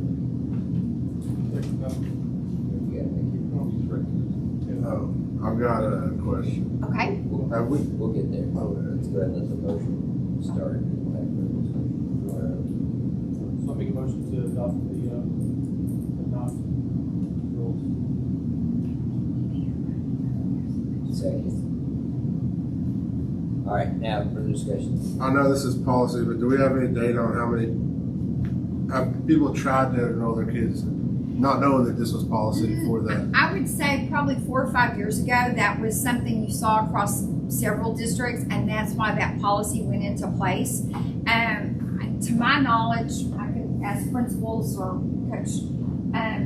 To my knowledge, we haven't had anyone in the last year or two, but I can't confirm that for sure. But I'm not aware of it. We're asked often, hey y'all, wow, we're asked those kind of generic questions, but them actually coming up and trying to enroll like that. You've had one. Okay. She said she's had one since she's been in the middle school that's asked that. I was just wondering if it's a big thing, you know, that There are some kids areas trying to that would be, there are some areas that have bigger homeschool coalitions and then private schools that don't have athletic or UIL. It might not just be athletics, it can be anything under the UIL umbrella. And so that's when those kids are looking for, a lot of those students will go to like gymnastics and things like that, swim, you know, they'll join a swim team and things. So if they could join with the school, they would probably opt to do that. As I was gonna say, a lot of times it's gonna be more of your hockey kids, Yeah. things like that, where you don't want to hop into a district that actually has those things. Whereas we don't really offer anything like that here. We're not trying to poach homeschool kids right now.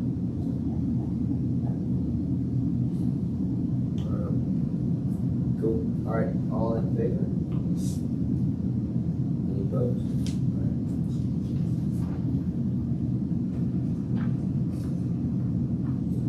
Go into consider approving the 2025-2026 student code of conduct. And I have to say, they did an excellent job, because how soon did we get this? We got this last Wednesday, and the principals jumped on it very quickly and It's a very quick turnaround Went through after it. the legislative year to try to get all this in. reviewed it and made the updates and changes to it. I will share with you on page 8.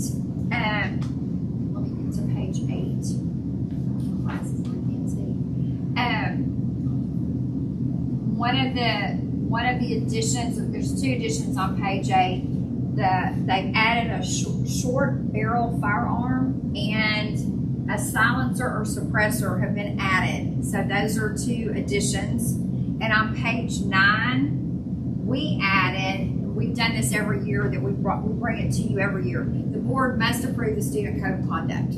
And so we bring that to you every year. We have added each year on the pocket knife, there's a definition in the glossary of what a pocket knife is, but we've said any other small knife, we've added that in. So any knife at all would fall under this category.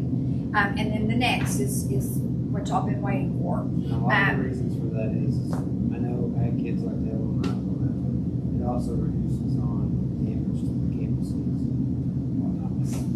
It just makes it real clean for administrators. You just don't have any knives on your person in the building.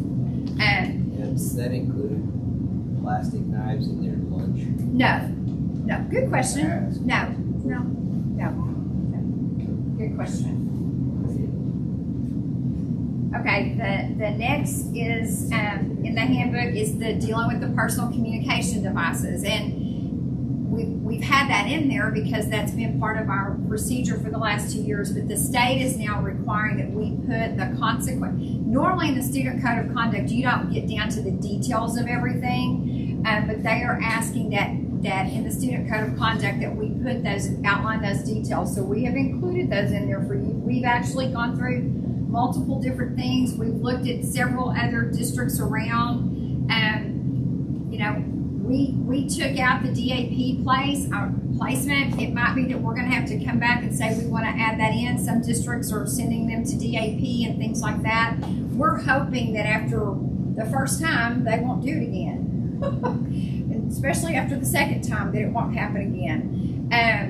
But this is what we're proposing to you. Again, the board has the decision on this. If there's something you want us to change, but we do need to get the student. What page is that on? It's on page 9. 9. Okay. 9 So I was and scrolling 10. down. 9 and 10. We do need the student code of conduct approved so that with whatever changes or that you want or deletions that you want in there, because we're registering kids and we have our current student code of conduct out there with the information that we will be giving them the new one because we knew it was going to be coming late in a legislative year.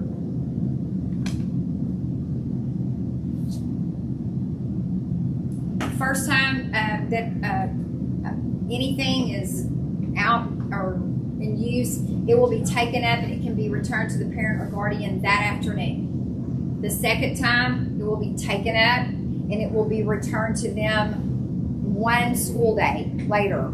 And we have defined that a school day would be the next day the next school day after 3 o'clock, because we don't want parents coming up at 8 o'clock the next morning and saying, I need the device. Where is that defined? It's defined in this. It's defined in here. Okay. Yes. What I was about to Yes, ask. sir. One school And day. and then it goes from there.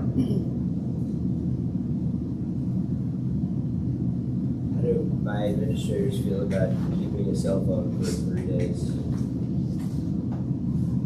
Doesn't bother me, it goes in a drawer. Or it goes in It goes a locked locked. up. Yeah, it will be in a secured the vault.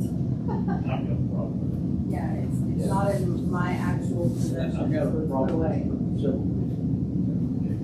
you take a kid's cell phone from them every day, you give it to them with their parents at the end of the day. You take a kid's cell phone for 3 days. Something happens during that 3 days because they get a cell phone. I'm talking after hours.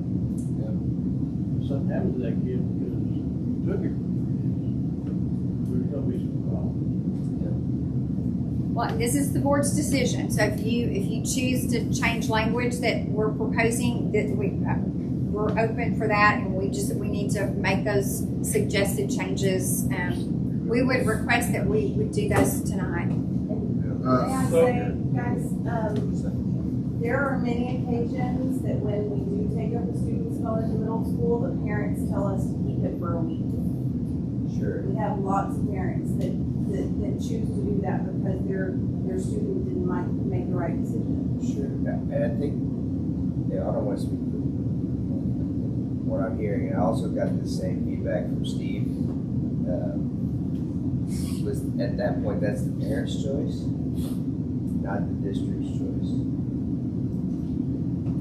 We do Yeah. confiscate sunglasses, hats, knives, anything, and we can keep them for whatever period of time we choose to keep them for. But I understand that a communication device, it falls into that category, but I understand that it is used for communication. It is, and typically more valuable than a hat or a knife or something.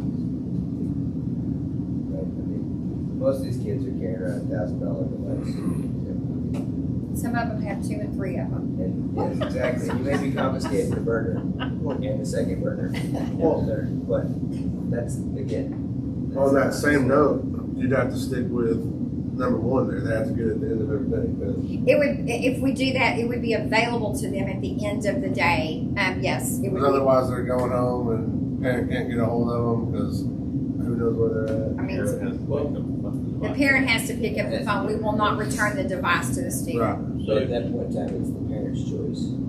Again, not the district's choice. But let's say you take a kid's cell phone, are his parents gonna be notified? They will have to be notified that day. Yes, sir. Okay. Yes, sir. Yes, sir. You're a good question. No, I mean, as soon as it's taken, and also they're like that day when they come to pick it up, or if they choose to wait a day or two to come pick it up, the conversation will be, the administrators will have a conversation with the parents to let them know, okay, this is number one, and this is, and with the student too, the importance of this is a new state law, this is why this is in place, and possibly there are some districts that are even saying after one time they're not allowed to bring them back. I don't know how we know if they bring them back or they don't, but to have that conversation that if this is something that you just keep pulling out and need to, maybe you do need to leave it at home, but that's the parent's decision to do that. But yes, to have a communication, to have a conversation with the parent and the student. I know some districts are applying a monetary You can't do that anymore. They took that out. They did? We've had monetary, but the state took that out. I said it. It surprised us all when we did the meeting. But they took that out. That used to help. If they had the monetary, we would have definitely left that in there, but the state took that out. So what if you do the first offense, they can get the phone back that afternoon with a parent has a computer, right? And that way no kids ever without their phone in the evening for 3 days and no parents wonder where they are. But you increase the actual consequences, like, I don't know, detention or, something like that Well, it would on be, that it side would probably for be, each I offense mean, versus the time. So I don't know. So, I have done some research on this myself, because it's such a hot topic, and I have lots of family that's in school districts around the area. So I've talked to 5 different schools, whether it's administrators or principals, to see what their policy is. Of course, a couple of them are still trying because they're meeting tonight as well to adopt their stuff. But I have different options that aren't going to be taking up a phone for multiple days that I think we should probably look at. I mean, I know Kennedale did have the monetary thing. I guess that's no longer a thing, which was fun. The teachers loved that because all that money went to the PTO. That's how they got their Christmas and end of year parties. Yeah. So, but I guess that's off the block. But just trying to think of some ways, because I think Mr. Bully said a while ago, like a child not having their phone when it's the school's choice, it's just not a safe call. I think that's going to open us up for some legal stuff later down the road, the possibilities of that. So I think we should definitely revisit the second offense out now, for sure. Okay. Well, I would like to have that conversation tonight so we can get that. I mean, our next meeting is on the 14th and school's already started. And maybe that's only one day, so I guess they'd only have one day of an offense. So if if you want us to bring it back to you on the 14th, but I mean, we've got to have it, by law, we have to have it, and it's got to be in the student code of conduct, and that has to be approved by the board. Right. So, yes, and so I can go through it with you right now because I have all my notes right here. So it's like first offense, same thing. This is coming from a 6A school. So first offense is student has to walk to the office, the parent has to pick it up at the end of the day. The second offense is the same thing. They pick it up at the end of the day to the parent. The third offense, that comes into they're required to check their phone in at the office when they walk into school, and they can pick it up at the end of the day for 2 weeks. So basically, it's on lockdown for 2 weeks, but they have to turn it in at the office and pick it up at the office at the beginning and end of every day. The fourth offense, it goes to 4 weeks, and then the fifth offense is for the rest of the semester. They have to basically put their phone in phone jail. So I mean, that could definitely be something we can look at. we can do that. Our principals, and I don't want to, y'all can correct me, they felt like after a point in time there needs to be also a disciplinary consequence. Because if it's something that you're continuing to do, then there needs to be some other consequence along with that. So right. I guess I'm saying that I would request that we would definitely leave ISS in there, even if we're taking it up. Now the other issue is if we take that phone up, bigger districts, 6A districts have 4 or 5 people in the front office. We have 1 person in the front office. Right. So that's the other thing. It's taking those phones up and we would also kids. need to specify whether or not we were going to search those kids if they said, "Oh, I didn't look at." Right. Well, Yeah. they would have to be searched. It'd have to be searched, or it would have to be someone. I mean, so again, it would. Yeah. I mean, that's exactly right. So we have the disciplinary, where we have the ISS, different levels. But if you go to number 2, it says if a personal communication device is out, then a parent or guardian has to come pick it up, and then we start doing discipline with it. If you kept that phrasing, and then you just kept the disciplinary piece that's at each level, that means what they're saying. That's kind of what I was thinking. I'm fine. We're with essentially disciplinary saying ones. they have to come pick it up every day. I'm fine if we make the disciplinary. And you're putting the pressure on the parent, the grandparent, or guardian Guardian. to come get that every single time.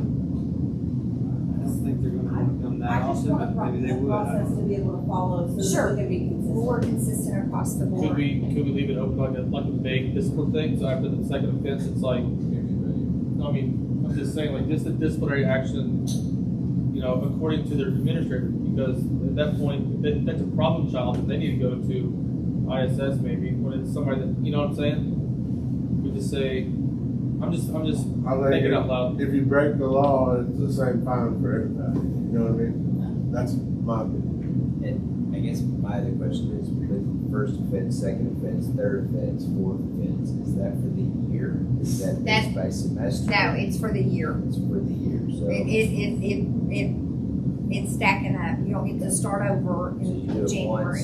once in August, and then you don't do it again until May, the last couple, you know, whatever, then it's still, it's accrued over Right, time. that's correct. It doesn't refresh it semester, 6 weeks, or anything like that, 'cause that's. And we can do the first two offenses that the parent picks up and that ISS doesn't start until the third offense, which is what we've got in there. So we can leave it like that. And we did have DAP in there and we took it out. A lot of districts are putting DAP placement. Again, I would say this, if they are being defiant about something, there's DAP placements for something outside of the cell phone. It's for like not turning it over and things like that. And I would say this, do y'all want to add in there that on the third one that they would have to check it into the office? I'd be okay with that. I mean, it makes a little bit more work on the front office to be able to account for those things and remember every morning I need to get Johnny's phone and he's got to put it in here. I think with When they go to ISS, we take them up anyway. I think with that, I mean, when they go to ISS, we take up their devices anyway. So on the third offense, when they go to ISS, it's going to be taken up, correct? So that kind of takes care of it. Is there, again, forgive me, I did read this, it was on the plane, I haven't slept much, so I'm gonna ask. Question, is there anything in here in the code of conduct that says, if you're in ISS or you've gone to ISS, then there's like, you can't participate in Graduation. well, maybe not Yeah, graduation, well, but there's like, there's I'm thinking things like- for exemption, Like, Nick yeah. can do something with sports or, you know, Well, YO competitions. test you know. exemptions and things like that. Yes, there are other consequences that will be in our guidelines that are pushed out to the parents to. I don't know that everything, but yes, there are consequences once they've had so much ISS. Game day, they can't participate in the game that day. So if somebody, a varsity football player goes to ISS with their phone on Friday, then he can't play that day. And there's other things for test I would imagine coaches exemptions are and. gonna make sure they don't. I'm I sorry. would imagine coaches are gonna make sure they don't. Yeah, that was one of my questions. Is like, so with athletics being first period, do those athletes, if they add offense, whatever, have to turn their phone in? Does that start first period if they've already been at practice for an hour, or does that start when they enter the school building? That when they come when the first period starts, if they're outside of athletics, that's one thing. But when we say first period starts and they walk in the building, there should be no phone or no personal device. If they're playing football, they can't really have their phone. Well, yeah. The one class is probably not an issue. Well, I think we're in what the he's middle of getting at is practice. if they get to that point where they have to turn their phone in at the beginning of the day, pick it up. Y'all, the coaches would just take it up and then have to, Okay. like a teacher. I mean, any teacher, any employee would just have to take it up and bring it down when the kids come in. Yeah. Do we really wanna do that? Taking them up and bringing them? I'm just asking, do you wanna do that? Well, I know Well, we are taking. I mean, that is part. If we. No, I know Yeah. we're taking them up if you get them in that. We're talking about as a discipline, Third offense.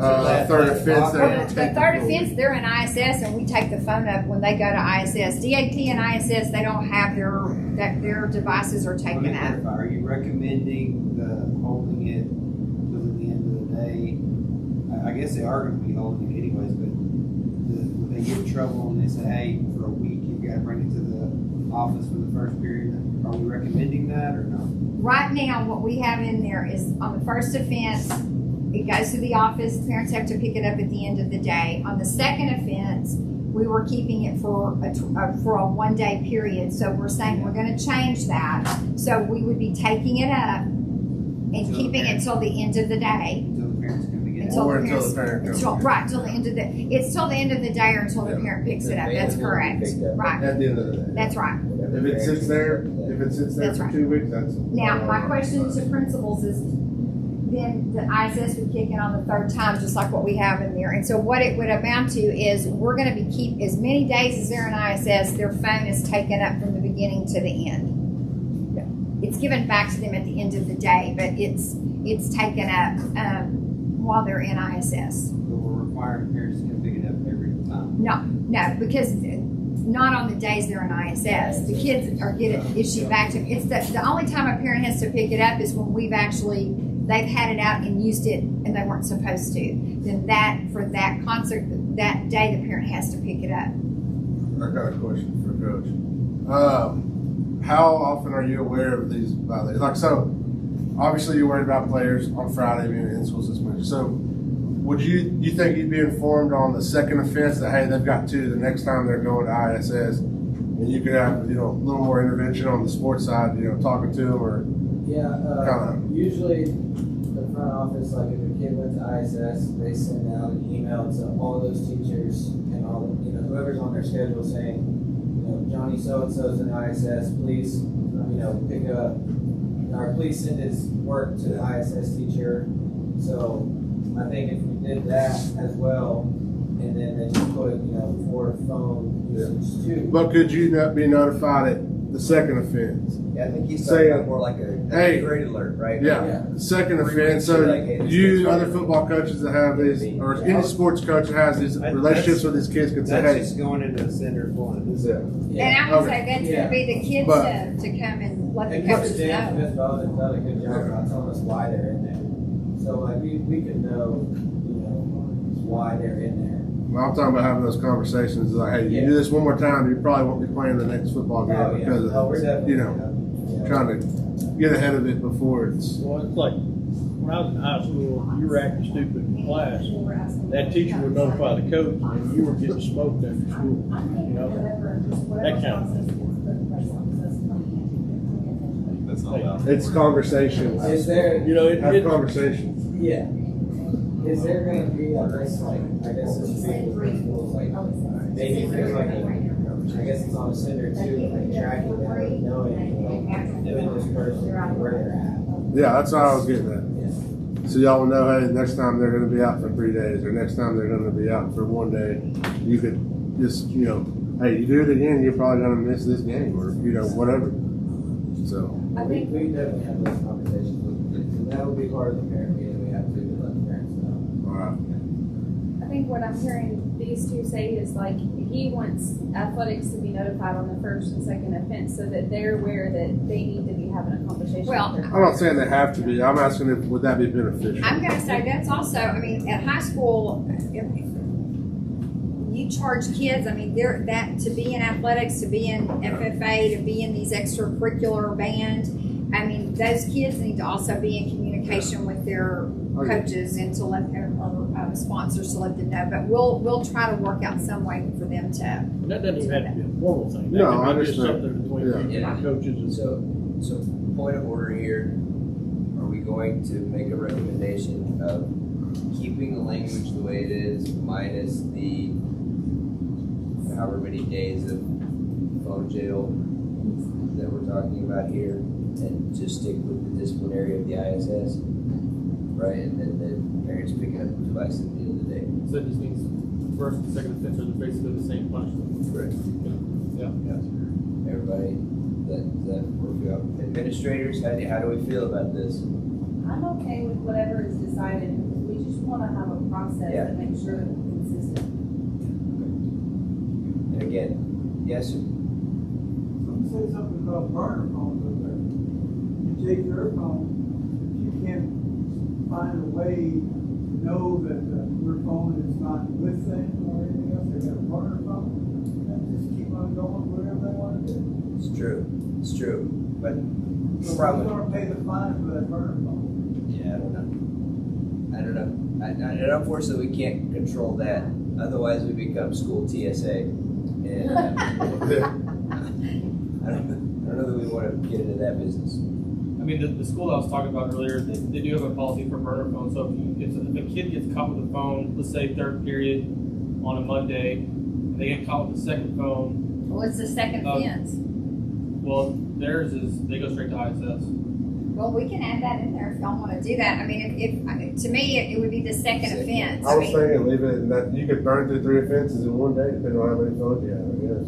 I mean, every time, if in that one day, if you've got a phone out and in the next period you've got some other kind of personal, now that's number 2, and then that's number, you could have 3 offenses in a day. So that brings up another thing too. We gotta make sure that the wording talks about smartwatches as well. That's included. They cannot wear a smartwatch. That's part of it. No smartwatches. Okay. No. So am I hearing this right? So I can clarify this. I'm not making a recommendation just yet. We're saying we're keeping number 1. We're keeping number 2. Number 2 will look just like number 1. Number 1, first and second offense are the same. Okay. That's what I'm understanding y'all to say. Correct. And then 3. And then third offense and everything else stays. But it's just that day they'll get it back. We take it up, and that day they get it back. It'll be the same as 1 and 2, just They with get it ISS right. added. They get, but let's be specific. They get it back based upon the guardian coming to pick it up. The guardian to come pick it up. I have one more point of clarity. So we find them with the phone, right? That's the first offense. But as we're searching, let's say you saw them with their phone, they do it in their backpack. You're going to get that. As you're searching it, you find earbuds, a watch. Well, that's all one offense, right? Right, Not that's 3. all one It's offense. all at And one that was time. that right. The only reason we would be searching the backpack is if the phone went off. All right. I mean, they're going to have, some of them will have their phone in their ear, Well, all of that in their backpack. But as Yeah. long as it's not going off, or they're not pulling it out and communicating with somebody. So And I think for an entire year, 2 or 3 offenses can be fairly common, like a phone go off, forget to put it on silent. So I think the first 2 or even 3 doesn't have to be an insane discipline. However, they can rack up 3 of them real quick in one day, So also, one point of clarity to this question. I know we're talking about, you just mentioned earbuds. I know several people they're using their Chromebooks, so they're using the school, but they also have the earbuds that are connected to it. So that means If the teachers have assigned something for them to do in class on their Chromebook, and they're supposed to use headphones because they're listening to an audio book or something, then they can have headphones in, because it's because they're using their district issue Chromebook. okay, so the earbuds will be okay if they're using the district. If the teacher has Okay. if that's an assignment that we're gonna be reading a novel and everybody can Yeah. put in their, we talked about that too. So, and again, like I said, I'm sure there's gonna be things that come up that we haven't thought about, that Oh, yeah. issues that we might have to come back to you with, Yeah. but, One thing to clarify, and I know this is probably an obvious one, but if, let's say drug dog, we have a suspicion of some kind of drug, when they open up the backpack and there's devices in there, that's not gonna get them in trouble at that point, because we were looking because of another reason. And it's put away. Which is yeah, our because policy we've says. allowed them to bring, the policy you just We're saying approved that- allows them to have a personal device. It just has to be out of sight and not in use. I recommend that we adopt the 2025-26 Student Code of Conduct with the revisions explained by Mrs. Day. I'll make a motion. Second. Any further discussion? I do have a question about this. Kids who walk home, their parents are at work or whatnot. How do we make accommodations for that? I mean, parents are gonna have to know, I mean, we will be contacting that parent. It's kind of like, Early. right, I mean, we'll be contacting that parent to let them know, but, I mean, and we're gonna be pushing out graphics and all kind of information. So, I mean, yes, sir. And then, are we working with Jenny to get this documented? Sent out? We've already got something. Mrs. Bridges, But We already have Mrs. Sherman had something. We may have to tweak it because Yeah, I just had a question. So, like, the offenses that rack up throughout the year, like he was talking about. So does this policy, is this gonna be from day one? Like if they have an offense on the first day of school, or are we gonna say like those first 3 days of school, this is the new, how it's gonna be, and it's gonna go into effect on the Monday? I would say that we're gonna say it's gonna go into effect on, I mean, y'all are gonna remind everybody on that first day, but then it'll be the next day. So day two, it'll go into effect, yeah. I think just that way they can't rack up 3 offenses in the first day whenever this is all new to them, Right. you know, so. Okay. Any other further discussion? All right, all in favor of the revised? Revised. Revised, yes. Any opposed? No, Thank you, Steph. Okay, we'll go ahead and go to the next item. Consider all matters incident and related to the issuance and sale of the Maypearl Independent School District Maintenance Tax Note, Series 2025, including the adoption of a resolution authorizing the issuance of such a note. Josh? All right, so, y'all previously voted and adopted a resolution that was items to reimburse ourselves for future issuance of a maintenance tax note. And so this is what this maintenance tax note is that we're bringing tonight. Jeff Robert with our financial advisor has solicited bids from different banking institutions to basically give us an interest rate on a $1,025,000 maintenance tax note, tax series 2025. And so you can see from that first attachment, the first page, we had 3 proposals turned in. Frost Bank was the leading proposal with a low interest rate of 4.24%. And so that would be the recommendation to. And you can see if you go to that second slide of what you got Frost, and then go down to the bottom, you can see the payments schedule there, and the payment amounts are roughly about 127 to 128. It starts getting less and less as you go down that payment schedule, which is actually good because we actually budgeted for 150,000. Yeah, that's kind of, it was one thing that seeing some of these percentages this morning helped me finalize and balance that budget that we presented earlier.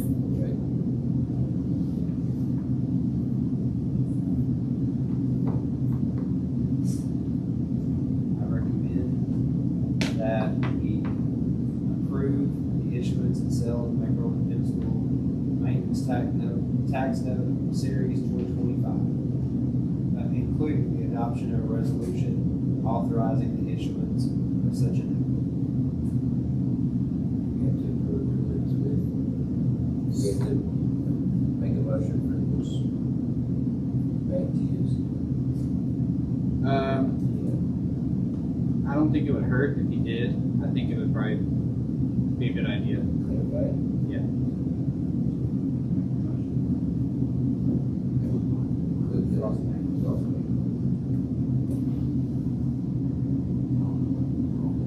I'll make a motion to You can just say after do the maintenance tax note with Frost Bank as presented. Second. Any further discussion? All right, all in favor? Any opposed? All right.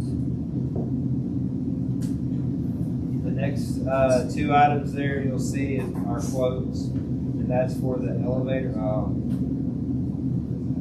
Elevator quotes, and we put those out. We had 2 or 3 different companies that we tried to get a quote from, and we can go back down here. Get that. Total amount. Okay, there it is. So you can see the total amount there. That's basically talking about the building process. Josh, what is 139,000? Where's that number at? It's on the next page, 139,500. It's on the very bottom. Okay, I'm sorry. Very Scroll last down. one, very last So 139,500. There's actually 2 of these, so because there are 2 elevators, So I recommend that we approve the two estimates, to have them, and basically what we're doing is we're taking our existing elevators and they are going in and essentially rebuilding all the mechanism and all the things to make them like new again. The only difference is the box itself won't necessarily change, won't look like we did anything. It'll just work a whole lot better because of all the mechanisms, everything will be back in.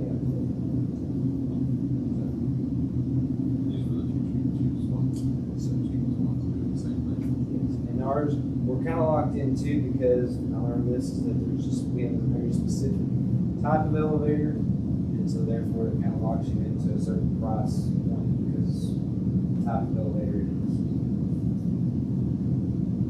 So we did get multiple quotes. This is just the one that you guys are presenting is the best.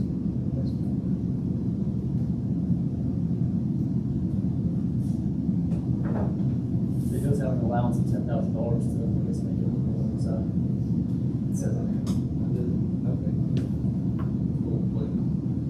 Not with 10,000. I counted out the 10,000.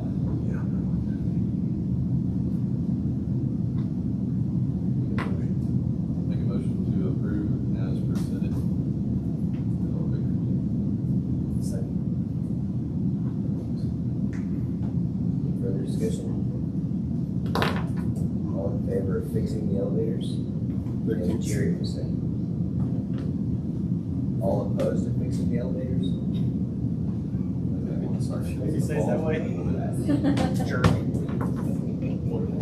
Replace some stainless steel there.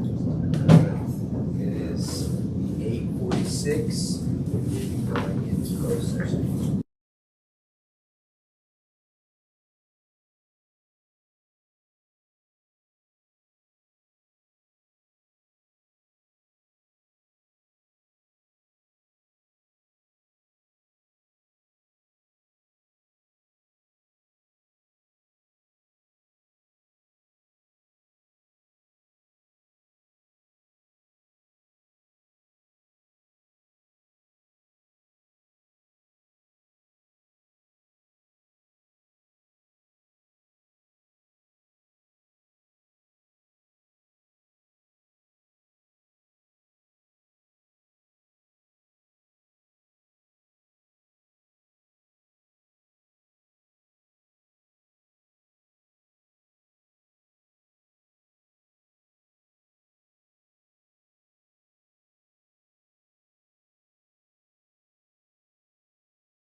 it is 10:05. We're going out of closed session. Alright, no actions to be taken. We do have Call a special board meeting for August 14th, 2025. Is everybody good with that date? That was the date that we were. Make sure. Josh called, said we'll check in. Okay, and that's when we'll go over the, Vader stuff and we go for the last piece. Again, if you have anybody that you would like to serve on the committee or help serve in some way prior to them being called, you're letting me know. We'll try to get a meeting set up for those folks, as soon as possible. That day works for me. Need a motion or anything for that? No, those just called. Alright. Out any dissension, we will call an adjournment. Any problem with that? Good. No problems. 10:06. Adjourned. You have any problem with that? Good. Quick on that.